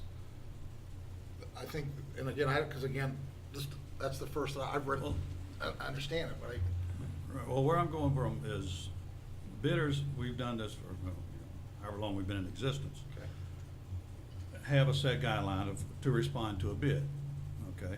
And that's how they want to do it. That's how we require them to do it.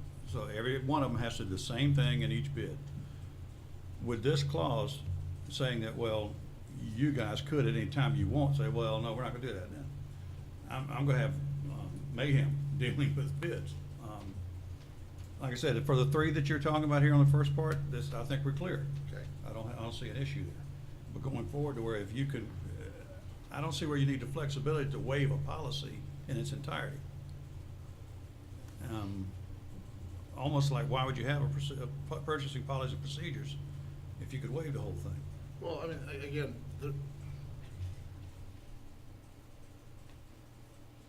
I understand that you have the purchasing policies, whatever, but their guidelines, their rules, they keep you, I guess, on the path to trying to achieve what the heck you're trying to achieve, if it's whatever. The only thing I see is the flexibility to, if we get to the end and don't like what we've come up with, that we have, and again, maybe I'm overthinking it, but it's building in flexibility. Because I'm trying to think of how many folks you've ever come here with that we've denied any bid that or any bid that you've awarded that we've not approved. I mean, this is kind of like this would be a really crazy set of circumstances to pull that out, right? Well, I have a very vivid memory back in the fall of the state of Florida basically waiving all procurement requirements after Irma hit. You remember that? So, right, because you had to speed up the. Yeah, speed up the process. So there's a good example. No, that's what I'm saying, and again, that's why we're having the dialogue, But- because I mean, Yeah. it's again, I mean, having said that, this is my advice to you on this, and I'm looking at the big picture. I think that you should defer to your general manager on this issue. I really believe that. I think for tonight, it doesn't matter in the grand scheme of things. Maybe in the future, people will feel different, but when the man sitting in that chair says that he believes it would have an impact on what he is doing, then I think, you should defer to it. I'm glad we had the debate, the dialogue. And again, I have no problem, because again, if I understand this right, if we ever felt we needed it, we could come back here, instead of all these paragraphs, we'd have one paragraph, right? But again, I'm not saying we're ever gonna do that. I'm just saying, it's always available to us, no matter what anyways. If you ever felt it was necessary, if we had the hurricane and things happened like that we found that the current guide or whatever was restricting us, and we all agreed it made sense, then we know how to get there. We know how to get there if we have to. So I'm fine with accepting everything but Well, you just delete that section 3 and renumber accordingly. okay. Okay. Okay. Did that, Ray, did that get everything for That works. resolution 2? I think that'll do it. Then I understand it better, so I appreciate the question. Very good. So, All right, I need a motion to accept this with the deletion of I and the renumbering. Is that what we're basically saying? Or do you want to say, Well, what you probably want to do first is consider what action, if any, you want to take on resolution number 1. I make a motion that we adopt resolution number 1, taking into consideration the changes that were really more grammatical. Was there one more? Yeah, there was a couple, there's some errors Correction and of a couple scrivener's things. errors, would that be the? There you go. Scrivener's errors and a couple other issues. I don't know exactly what they are right now, but again, I That's can, all right. and it'll be coming back to you. I'll second that. Moved and seconded. Any other discussion? Debbie, please. Commissioner Griffith, No. Commissioner Holcomb, Yes. Chairman Beanbaugh, Yes. Commissioner Ritz Parker. Yes. Okay, let's go to number 2.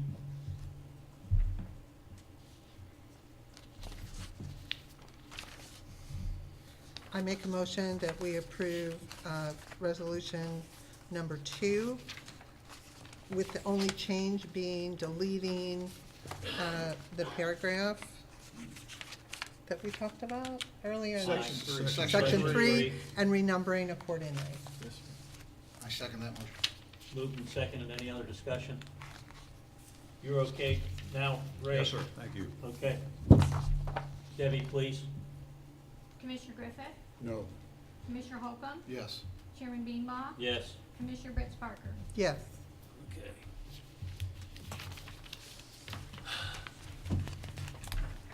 Old business. Mr. Preston has requested we pay him under the contract that we signed with him 2.5, 3 years ago, or whenever it was.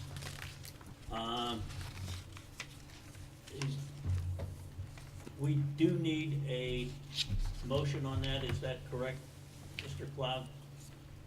Well, the commission would have to take action on the request. And to do that, you'd have to have a motion. Okay. And the way I read the contract, he is entitled to this? I don't believe so. Go ahead, I'm listening. He resigned. You know, sitting in the meeting as it was happening, I was listening, and then when he resigned, that's why I never made a second, because we all just had a conversation, and we talked about the two things. A, the reason I like our new contract, I hate these severance packages, golden parachutes. I mean, that's a big dollar figure. So I have a real tough time writing a check for $60,000 to, for somebody that resigned, or even for that matter, and again, he wasn't fired, so I have a real problem with that. It's just, I think that's $60,000 I'm not prepared to spend.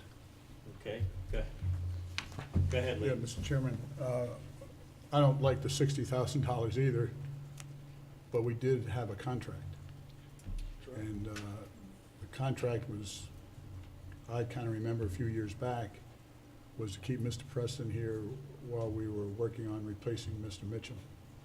And we dealt with both his, Mr. Mitchum's package as well as Mr. Preston. While everybody has different opinions and so on, and they're entitled to their opinions, he did serve the commission, I think, 15 years, something to that effect. And I would say we should live up to our contract that we signed and executed, Again, and therefore, Lee, who drew the contract up? we did. No, we didn't. Well- Mr. Preston did. I mean, Yeah. and again, I would say this, and again, like I said, I was waiting for Mr. Cloud's contract to look exactly for that, because I'm just, for me, in the world that I'm in, when people have jobs and they lose their jobs, they resign from them jobs, whatever it is, they don't get big lump sum checks on the way out the door. I've never worked in an environment like that. I don't understand the environment like that, and I just can't. And again, I like Bill. I have no issues with Bill, and this is not about, I absolutely don't want to turn this is more about the dollar figure of structuring I don't know, like you said, it's a golden parachute, or whatever you want to say. I mean, it's not quite that, because it's not lifetime benefits or anything. Like I said, your interpretation of the Mr. Clyde? contract, Yeah, I don't know if you've even read it. Well, this is a little tough, because I don't know, I wasn't here when this was signed or negotiated, or even if it was negotiated, I don't know. But the language is just strange. There's no other word for it. I've never seen anything like it in all the years I've been looking at contracts. And what's strange is that it talks about the attorney receiving a suggestion, whether formal or informal, by the commission. By the commission. Which seems to imply that the commission would take some formal or informal action. Now, I would love to see somebody get in front of a judge and explain what an informal action of the commission is when you don't have a second, let alone a vote. That's a problem that I see, that I don't know how to deal with from the legal standpoint. And I'm not saying that he doesn't have a contract right to it. I'm just saying that if you look at just the language that's in there, it's confusing, because I don't know how the commission acts without 3 votes, number one, which you didn't have, number two. But I also know that looking at it and looking at the discussion that went on, and I think you have to do that to be fair, that the original motion was really a motion to terminate. I mean, that was my sense of it, standing there watching it. And although there was no second to it. And then That's because at the time, again, there was the conversation back and forth, and then Mr. Preston said he was going to resign. At that point, I was very comfortable with accepting his resignation and moving on down the road, because at the end, that's where we're at, you know. well, Because you still have to vote. There's no guarantee of how this vote ends up. I have no idea. But I can tell you this, again, I can't in good faith go spend the ratepayers' money and write this $60,000 check. What I would tell you, this is the best I'm gonna do, if you wanna go back and talk to him and get a clear understanding of where he wants to go with this, I am fully, and again, I'm one of 5 votes, prepared to defend our position of not paying. Because again, he resigned. And like I said, that's just how I feel. Like I said, I've never in any time in my life ever got a check when, you know, I was shown the door, asked to leave or whatever, or quit. And you know, I've left jobs and I never got paid money to leave. And it's against my principle. If the contract, and Mr. Cloud, if that contract on your advice says we are obligated and we have to pay it, and that's a stone cold loser in court, then I'll take your advice. But I don't think we are. I don't know how you resign and you get your money. So that's a great strategy. But so at any time it got rough, and maybe we questioned him or we pressed him or whatever it was, and he just said, you know what, I'm gonna interpret that as this statement that's written in here, and I'm gonna resign. You're gonna pay me my $60. Where does it stop and where does it start? This makes no sense to me. So I'm good with it as you talk. can I offer? Yes, sir. I'm having a bladder problem tonight. I'm gonna have to leave for a few minutes. I'm sorry. You can either recess or wait for me to come back. Emily, I hear you. I mean, like I said, but Can we recess for a couple minutes till Bill Yeah. comes back? yeah, absolutely. But Thank you. Yeah, Vice Chair, just so. recess the meeting for 5 minutes. Give everyone a chance.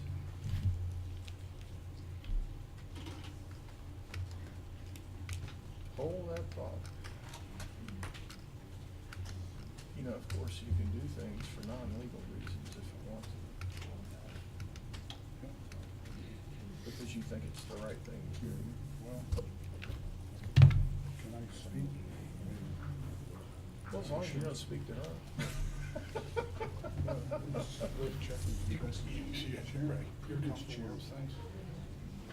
Under,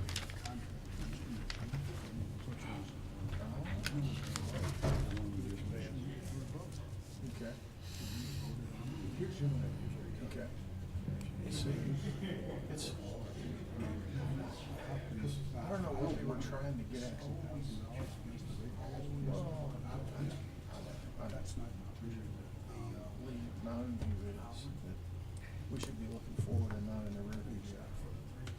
But, you know, when I'm asked, I gotta tell the truth, and the truth is that this is goofy language. You know, suggestion by the commission. If you wanted to say a suggestion by one commissioner, well, you would have had that. You know?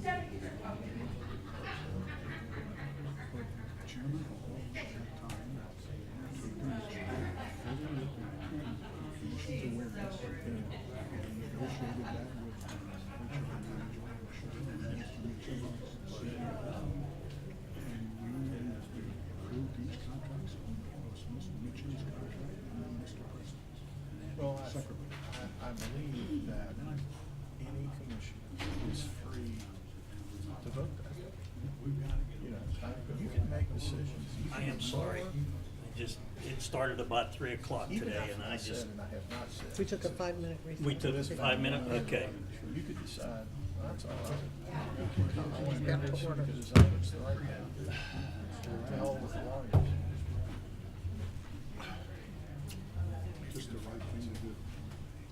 But you might Of also, course, I came out of the corporate world, yeah, a little different. I know it is. And you might also decide that you want to wait until you have 5 votes. Yeah, because we, but Well,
Session. Go ahead, finish Jack, you were saying that, I would, like I said, I would recommend, you know, we don't need to pay this rate tonight. I would recommend that you reach out to Mr. Preston, you look at the contract. I told you where I stand. I will say this, that I would hope, if reasonable minds can come together and there's something better than 60 grand, then again, I'll say never to nothing. But there's no way that I'll ever vote to approve that, period. So, whether it's our contract or it's not our contract, like I said earlier in the point, Mr. Griffin, your position of, we put this deal together so that we would, you know, Mr. Mitchum and Mr. Preston would work to the new CEO. But that gave him all the leverage. You feel what I'm saying? If just say he got sick of it, or just say he could take any language or any interpretation of pushback and interpret that and implement that clause and say, I'm still entitled to my 60 grand. It was never, that's my heartburn with it. It's never built, I can't, I've said enough. I'm not supporting it. So if you want to go talk to him, whatever. Mr. Chairman, go ahead, Lee. just quickly. I didn't say it exactly that way, or I didn't mean to imply that. Actually, what I can best recall is Chairman Hall at the time made the decision to want to talk with Mr. Mitchum and Mr. Preston with respect to establishing the contracts, and we'd have to get the minutes or the documents to support that. And the contract was approved independently for Mr. Mitchum to finish out his term, and then for Mr. Preston to finish kind of his term in parallel, as best I recall. So we'd have to check that in. And my point or only comment is, and maybe Mr. Mitchum can help me on this, is, are you? No, I'm just No. waiting to, Okay. I would like to All right. address something. And all I'm saying is, we had a contract that was approved, that came back and was approved by the commission at that time. And I don't remember the votes or anything like that, but obviously, we had put 2 contracts in place. That's all I'm trying to say. So a contract's a contract, in my view. I get it. Yeah. Mr. Mitchum, you wanted to say something? Go Yes, ahead. if I may address the issue a little. As Mr. Griffith did say, this contract was entered into in good faith by both parties at the time. Obviously, there were different members on this commission, but the commission voted and approved it. At the last meeting, there was reference made to terminating the relationship with, or the contract with Mr. Preston. It went on a little more discussion. He asked, is that a suggest that I resign? The words were spoken that you can resign or we can fire you. Correct. And he asked it twice, I think, and it was said again. But again, you're Well, taking, well, I yeah, understand, well, I understand. yeah, I understand. just wait a minute. Go ahead, I Mr. Mitchum. agree with I this. just want to try to finish Still my have to point. vote. Under this statement Still where it have to does vote. say, if he receives a suggestion, whether formal or informal, by the commission that he resign, then in that event, the attorney may, at his option, be deemed terminated. I'm just saying that this contract was entered into by both parties in good faith. Looking at what it says, I'm not the attorney here, that could be under Mr. Cloud, but looking at the contract, we owe him his termination. Can I make a comment? Are you finished, Mr. Mitchum? Yes, sir. All Thank right. you. Yeah, Mr. Mitchum. Go ahead, Bernadette. Since I was the commissioner that made the suggestion and the motion that we part company, I think is what I said. That is. I understand how it could be viewed that since I made a motion that was not seconded, you could have the argument that the commission is not me, the commission is this whole body, and that was not voted on. So it certainly is a point that could be argued, that since my motion was never seconded, that the commission did not act, and as a result, he just resigned on his own and he is not entitled to the money. That argument, I suppose, could be made. However, what I want to say is that you know, I took a look at that agreement, and I agree with Mr. Cloud in that it's really weird. I mean, it's worded very strangely, that it would say whether there's a formal or informal action of the commission that suggests he resign or that he's fired, that, you know, I mean, I never have seen anything like it. However, it is what it is. I'm not happy with it. I really don't want to pay Mr. Preston $60,000. However, I think we need to move on. I think that, first of all, I'd say I don't want to vote on it tonight because I think that all 5 of us should be here. I really don't want to pay him the money, but I don't think that I think that it could certainly, chances are better than 50-50, that after a whole lot of effort and money and discussion, that it would be ruled that he's going to get it anyway. And I don't feel comfortable, you know, as an entity, we have so many things to deal with. We have bigger fish to fry than this. And there's a lot of things that we need to do. So, again, I don't like it. I personally, if I was sitting on the commission, I never would have voted yes for that contract to begin with, but it's what we inherited. So, however, if we were, and again, I want to wait till the next meeting, because I think that's important that we have 100%, all of us need to be here. I think that absolutely that if we decide to go ahead and pay him, that it should be a condition that Mr. Cloud should be in receipt of all documents that were sent, received, or held in his capacity as legal counsel or under his contract, because his contract, which I also didn't realize, had this other stuff in it that had nothing to do with legal. It had to do with, you know, what, Strategic planning. strategic planning and things of that nature. Yeah, there was other stuff that was in, so like anything that he's got regarding the Utilities Commission should be turned over to Mr. Cloud. Not that he wouldn't do that anyway, but, you know, but it would perhaps happen quicker if it was a condition of his getting his money. So, again, I don't want to vote on this tonight because I think that it's important that we have all 5 of the commissioners are here to weigh in on this decision. I'm just telling you at this point, as much as I don't like it, I'm just going to let you know that for me, I think it's time for us to move on because we have a lot more important things to consider and deal with. And I don't want all the energy of this commission going to fighting that when we have so many other important issues to deal with. That's all I got to say. Then, since obviously we're not gonna have a motion to move this forward, so do we need a motion to put this off till next month? Yeah, you can do that. Okay. So moved. I moved, Mr. Chairman. Go ahead, Lee, I move that we postpone or table this motion till next month. this payment. Yes, for this item. Second, Can I get a second to that, Mrs. Fritz Parker? yes. Been moved and seconded. Any more discussion? Would you please call the roll, Debbie? Commissioner Griffith? Yes. Commissioner Holcomb? Yes. Chairman Beanball? Yes. Commissioner Fritz Parker? Yes. Okay.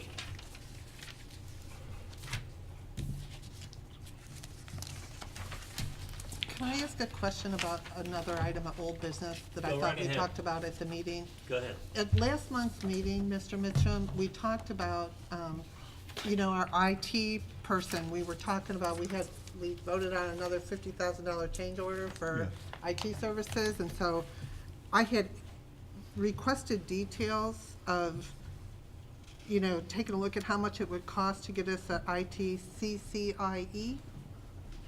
We Where's are Brandy? working on that now. We do not have those details yet. Okay. There's some discussion going. We will be bringing forward. Great. So do you think that you would have that so that we could talk about it at the next meeting? We will do our best to do that. Okay, thank you. Mr. Belinsky, thank you for your patience tonight. Not a problem. Commissioners, joining us this evening is Mr. Tom Ford of the audit firm of PwC, who will present to you the findings of the Utilities Commission's audit for fiscal year 2017. I would personally like to thank Mr. Ford and his staff for their professionalism and diligence during the 2017 year.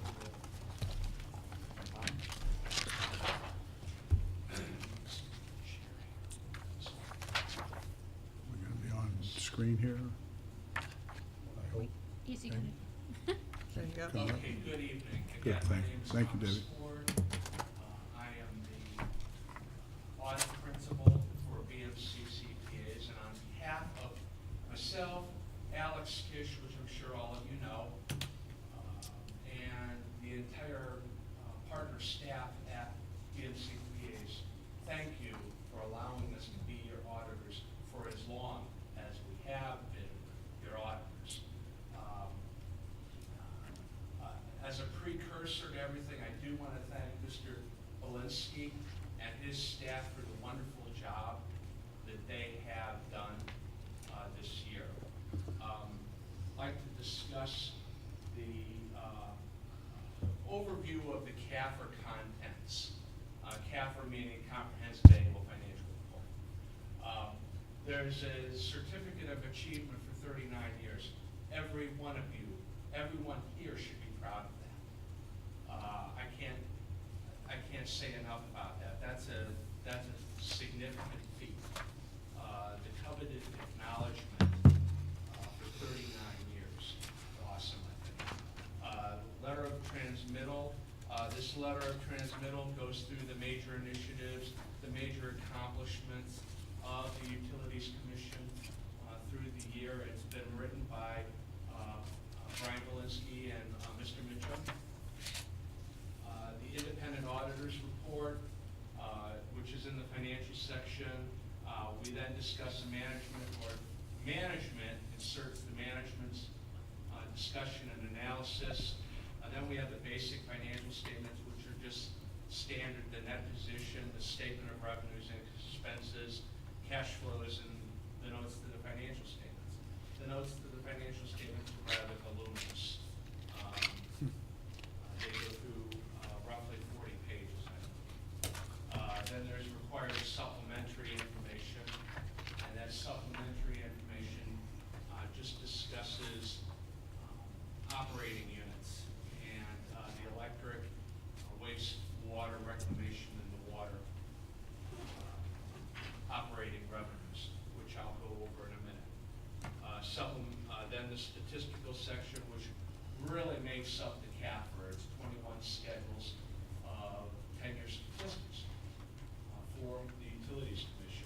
Then the supplemental audit reports. And we have a new one this year for the schedule of expenditures of federal awards, because Matthew and Irma caused that. Let's blame the hurricanes.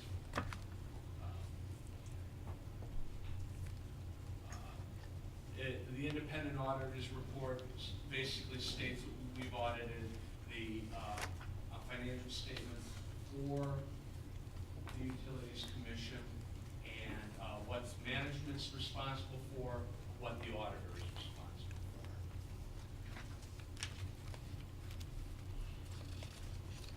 Okay, the independent auditors report, in our opinion, everyth's presented fairly. Financial statements for 2017 and 2016. We don't issue an opinion on required supplementary information. That includes the MD&A, but we do perform limited procedures in that we make sure that the report is consistent with the financials. We have other supplementary information which is subjected to the auditing procedures in respect to the financial statement opinion.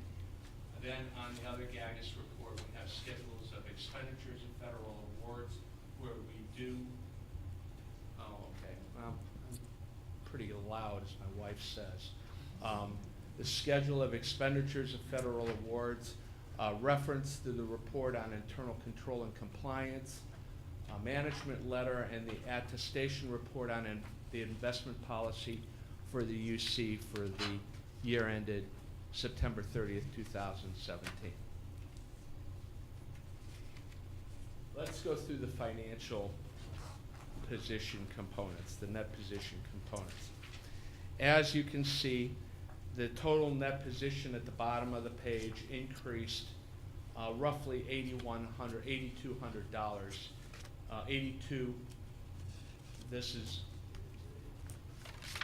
$8 million. The zeros are not included in here. Basically, you don't want to put the zeros in there to make everything fit on one page.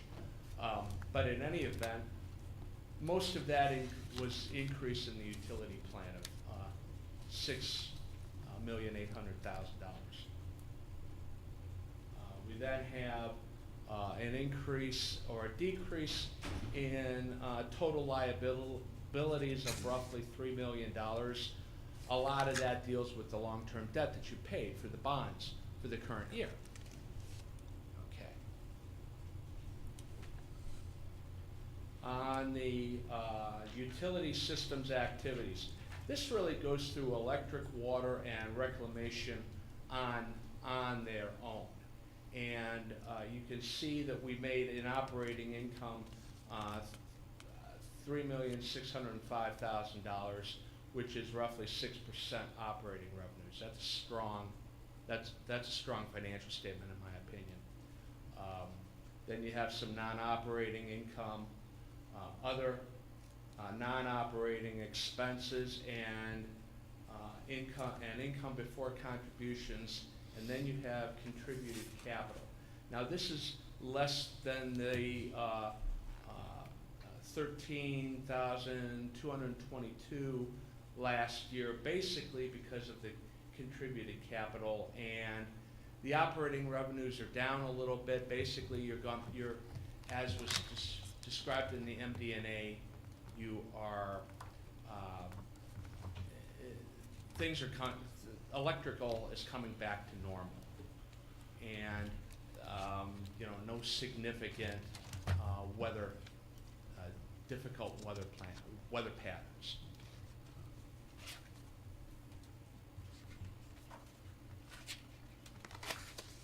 Okay, then we have the utility revenues, the system revenues by source.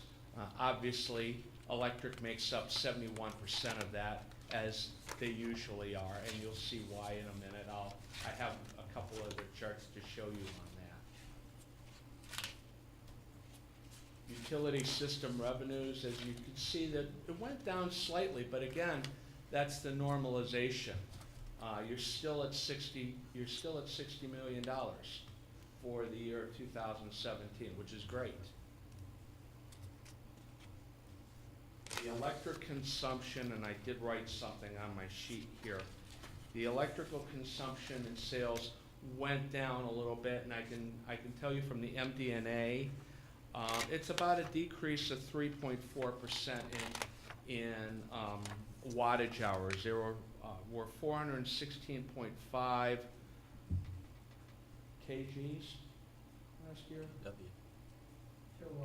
Kilowatt hours. I'm sorry, kilowatt hours, and 402.5 in the current year.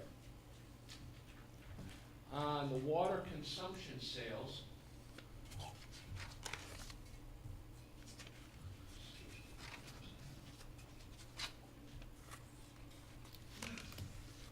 consumption sales went up a little bit from last year. It jumped about 2.7% from 1644 milligram or mgs per year to 1688. I know I'm going through this fast, but let me preface by saying that if you read the MD&A, it's in a lot simpler of a format than reading 170 pages of financial statement. I mean, if you can read those, good. But if you read the MD&A, it sort of summarizes it in a format that everybody can read. Okay.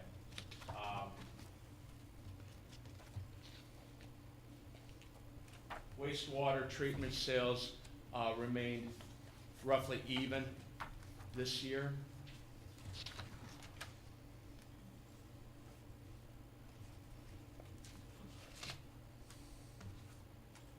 system functional expenses, again, electric makes up most of it.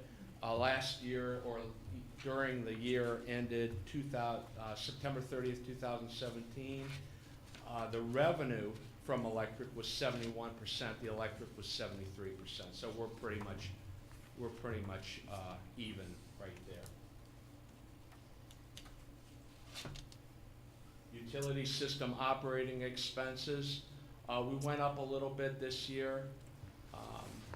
Basically, we can blame a lot of that on FRS-HIS.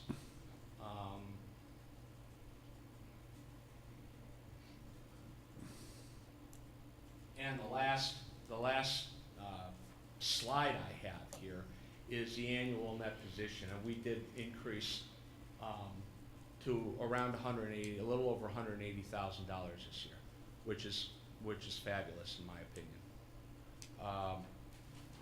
$1,000? After that, we have the notes to the financial statements. What I said is it's roughly about 40 pages of notes. Maybe 15 of those deal with FRS-HIS and information that basically, in my opinion, the investor would use. But it's required information that the auditor must put in the statement. Then they have RSI, which stands for Required Supplementary Information.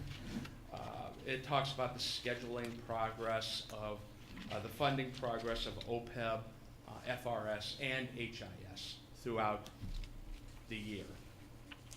The supplemental schedules, as I said again, give more details on the operations of each of the utility systems, electric, water, and reclamation. The statistical section then goes through the 10 years of statistics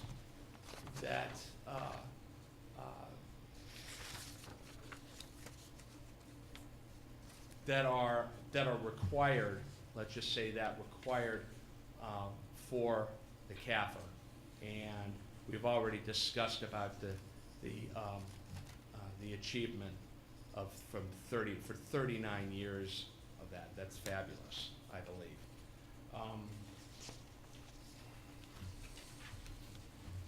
Then we do have 4 auditor reports in there. We also have an additional schedule called the Schedule of Expenditures of Federal Awards. And one of your questions may be, okay, we have a schedule in the back that shows $1,622,000 of costs that we show on that, okay? And then we have a receivable with a 5% allowance of $1,842,000. How did the two jive? Well, on the Schedule of Expenditures of Federal Awards, no costs that deal with the 12.5% that are for, let's back up. We have all our costs, and we break them up into FEMA and FDEM meaning the Florida Department of Emergency Management. Okay. Then what happens is we completely strip out the Florida Department of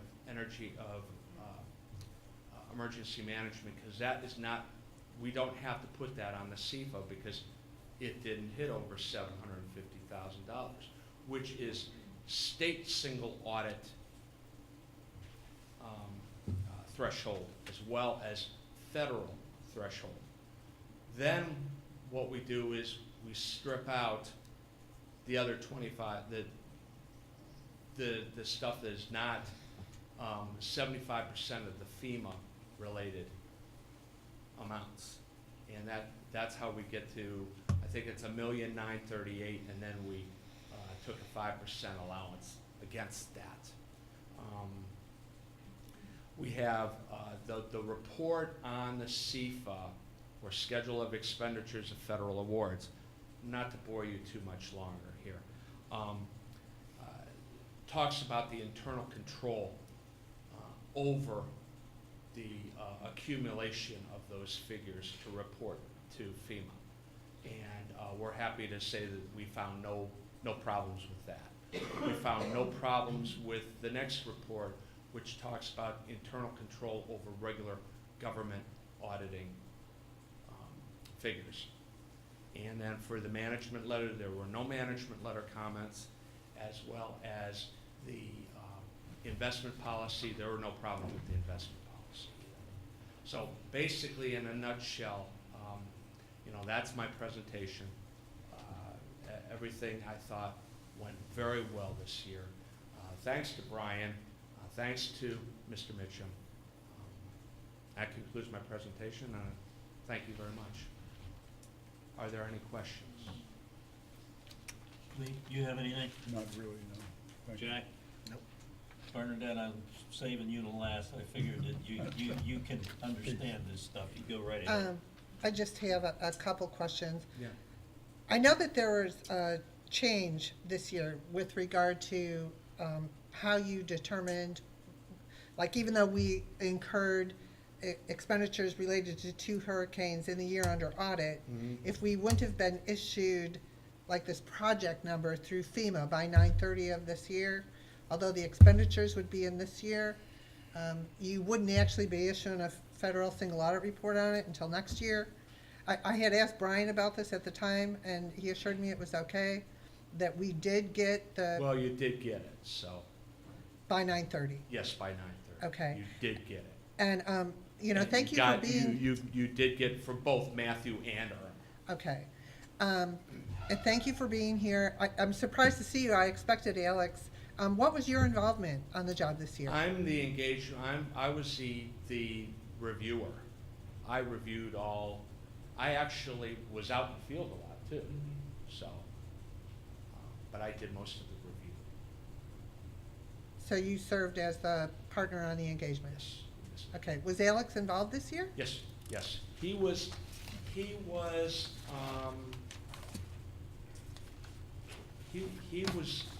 involved in specific sections, but I'm sure you guys know that he's sort of in semi-retirement right now. He's sort of riding out into the sunset. So, He's just wanting to join me. yeah. He just wants to enjoy his life a little bit. Okay. Thank you very much. So thanks. I have no question for you. Thank you very much, sir. Thank you for your service. Thank you. Yeah, and as I said, it's been a pleasure for these last, gee whiz, I think it's been about 40 years that we've served as your auditors. Thank you very much. Thank you. You're welcome.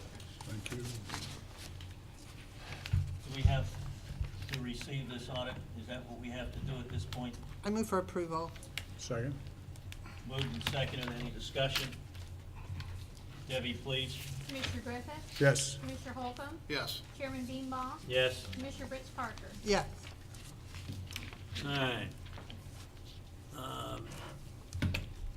Have we taken care of you, Mr. Cloud, or do we have to do something else here? We have to, I move for approval of Gray Robinson's most recent invoice dated March 6th, invoice number 107712224, in the amount of $13,465.56. I move for approval. Second? Moved and seconded. Any questions? Debbie, please. Commissioner Griffith? Yes. Commissioner Holcomb? Yes. Chairman Beanbaugh? Yes. Commissioner Fritz Parker? Yes. Is there anything else that I am missing?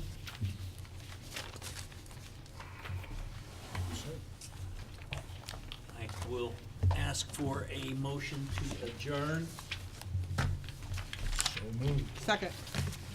Anybody disagree? Fair enough. Thank you all. Thank you.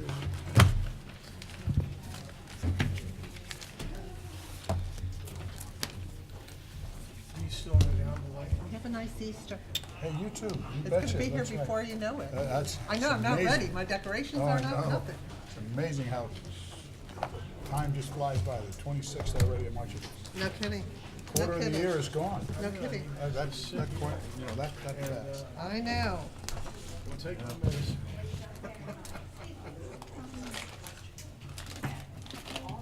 Yes, ma'am. How's your family? My mother-in-law and father-in-law right now are holding their own. They're doing Put the date that they pay us fingers here, crossed. and Sure. the date that Tough stuff to deal with. It is. Yeah. But at least the past couple Being weeks dealt have with been it. uneventful, so I'm thinking, good. yay, maybe that's good. That is. Debbie, do you have something for me to sign? Yes, ma'am. All of the RFP, that takes care of that. I'm in California, so I don't know whether California wants. Brandy, how can you walk in those shoes? Yeah, that's practice, right? I mean, I can't, no more. I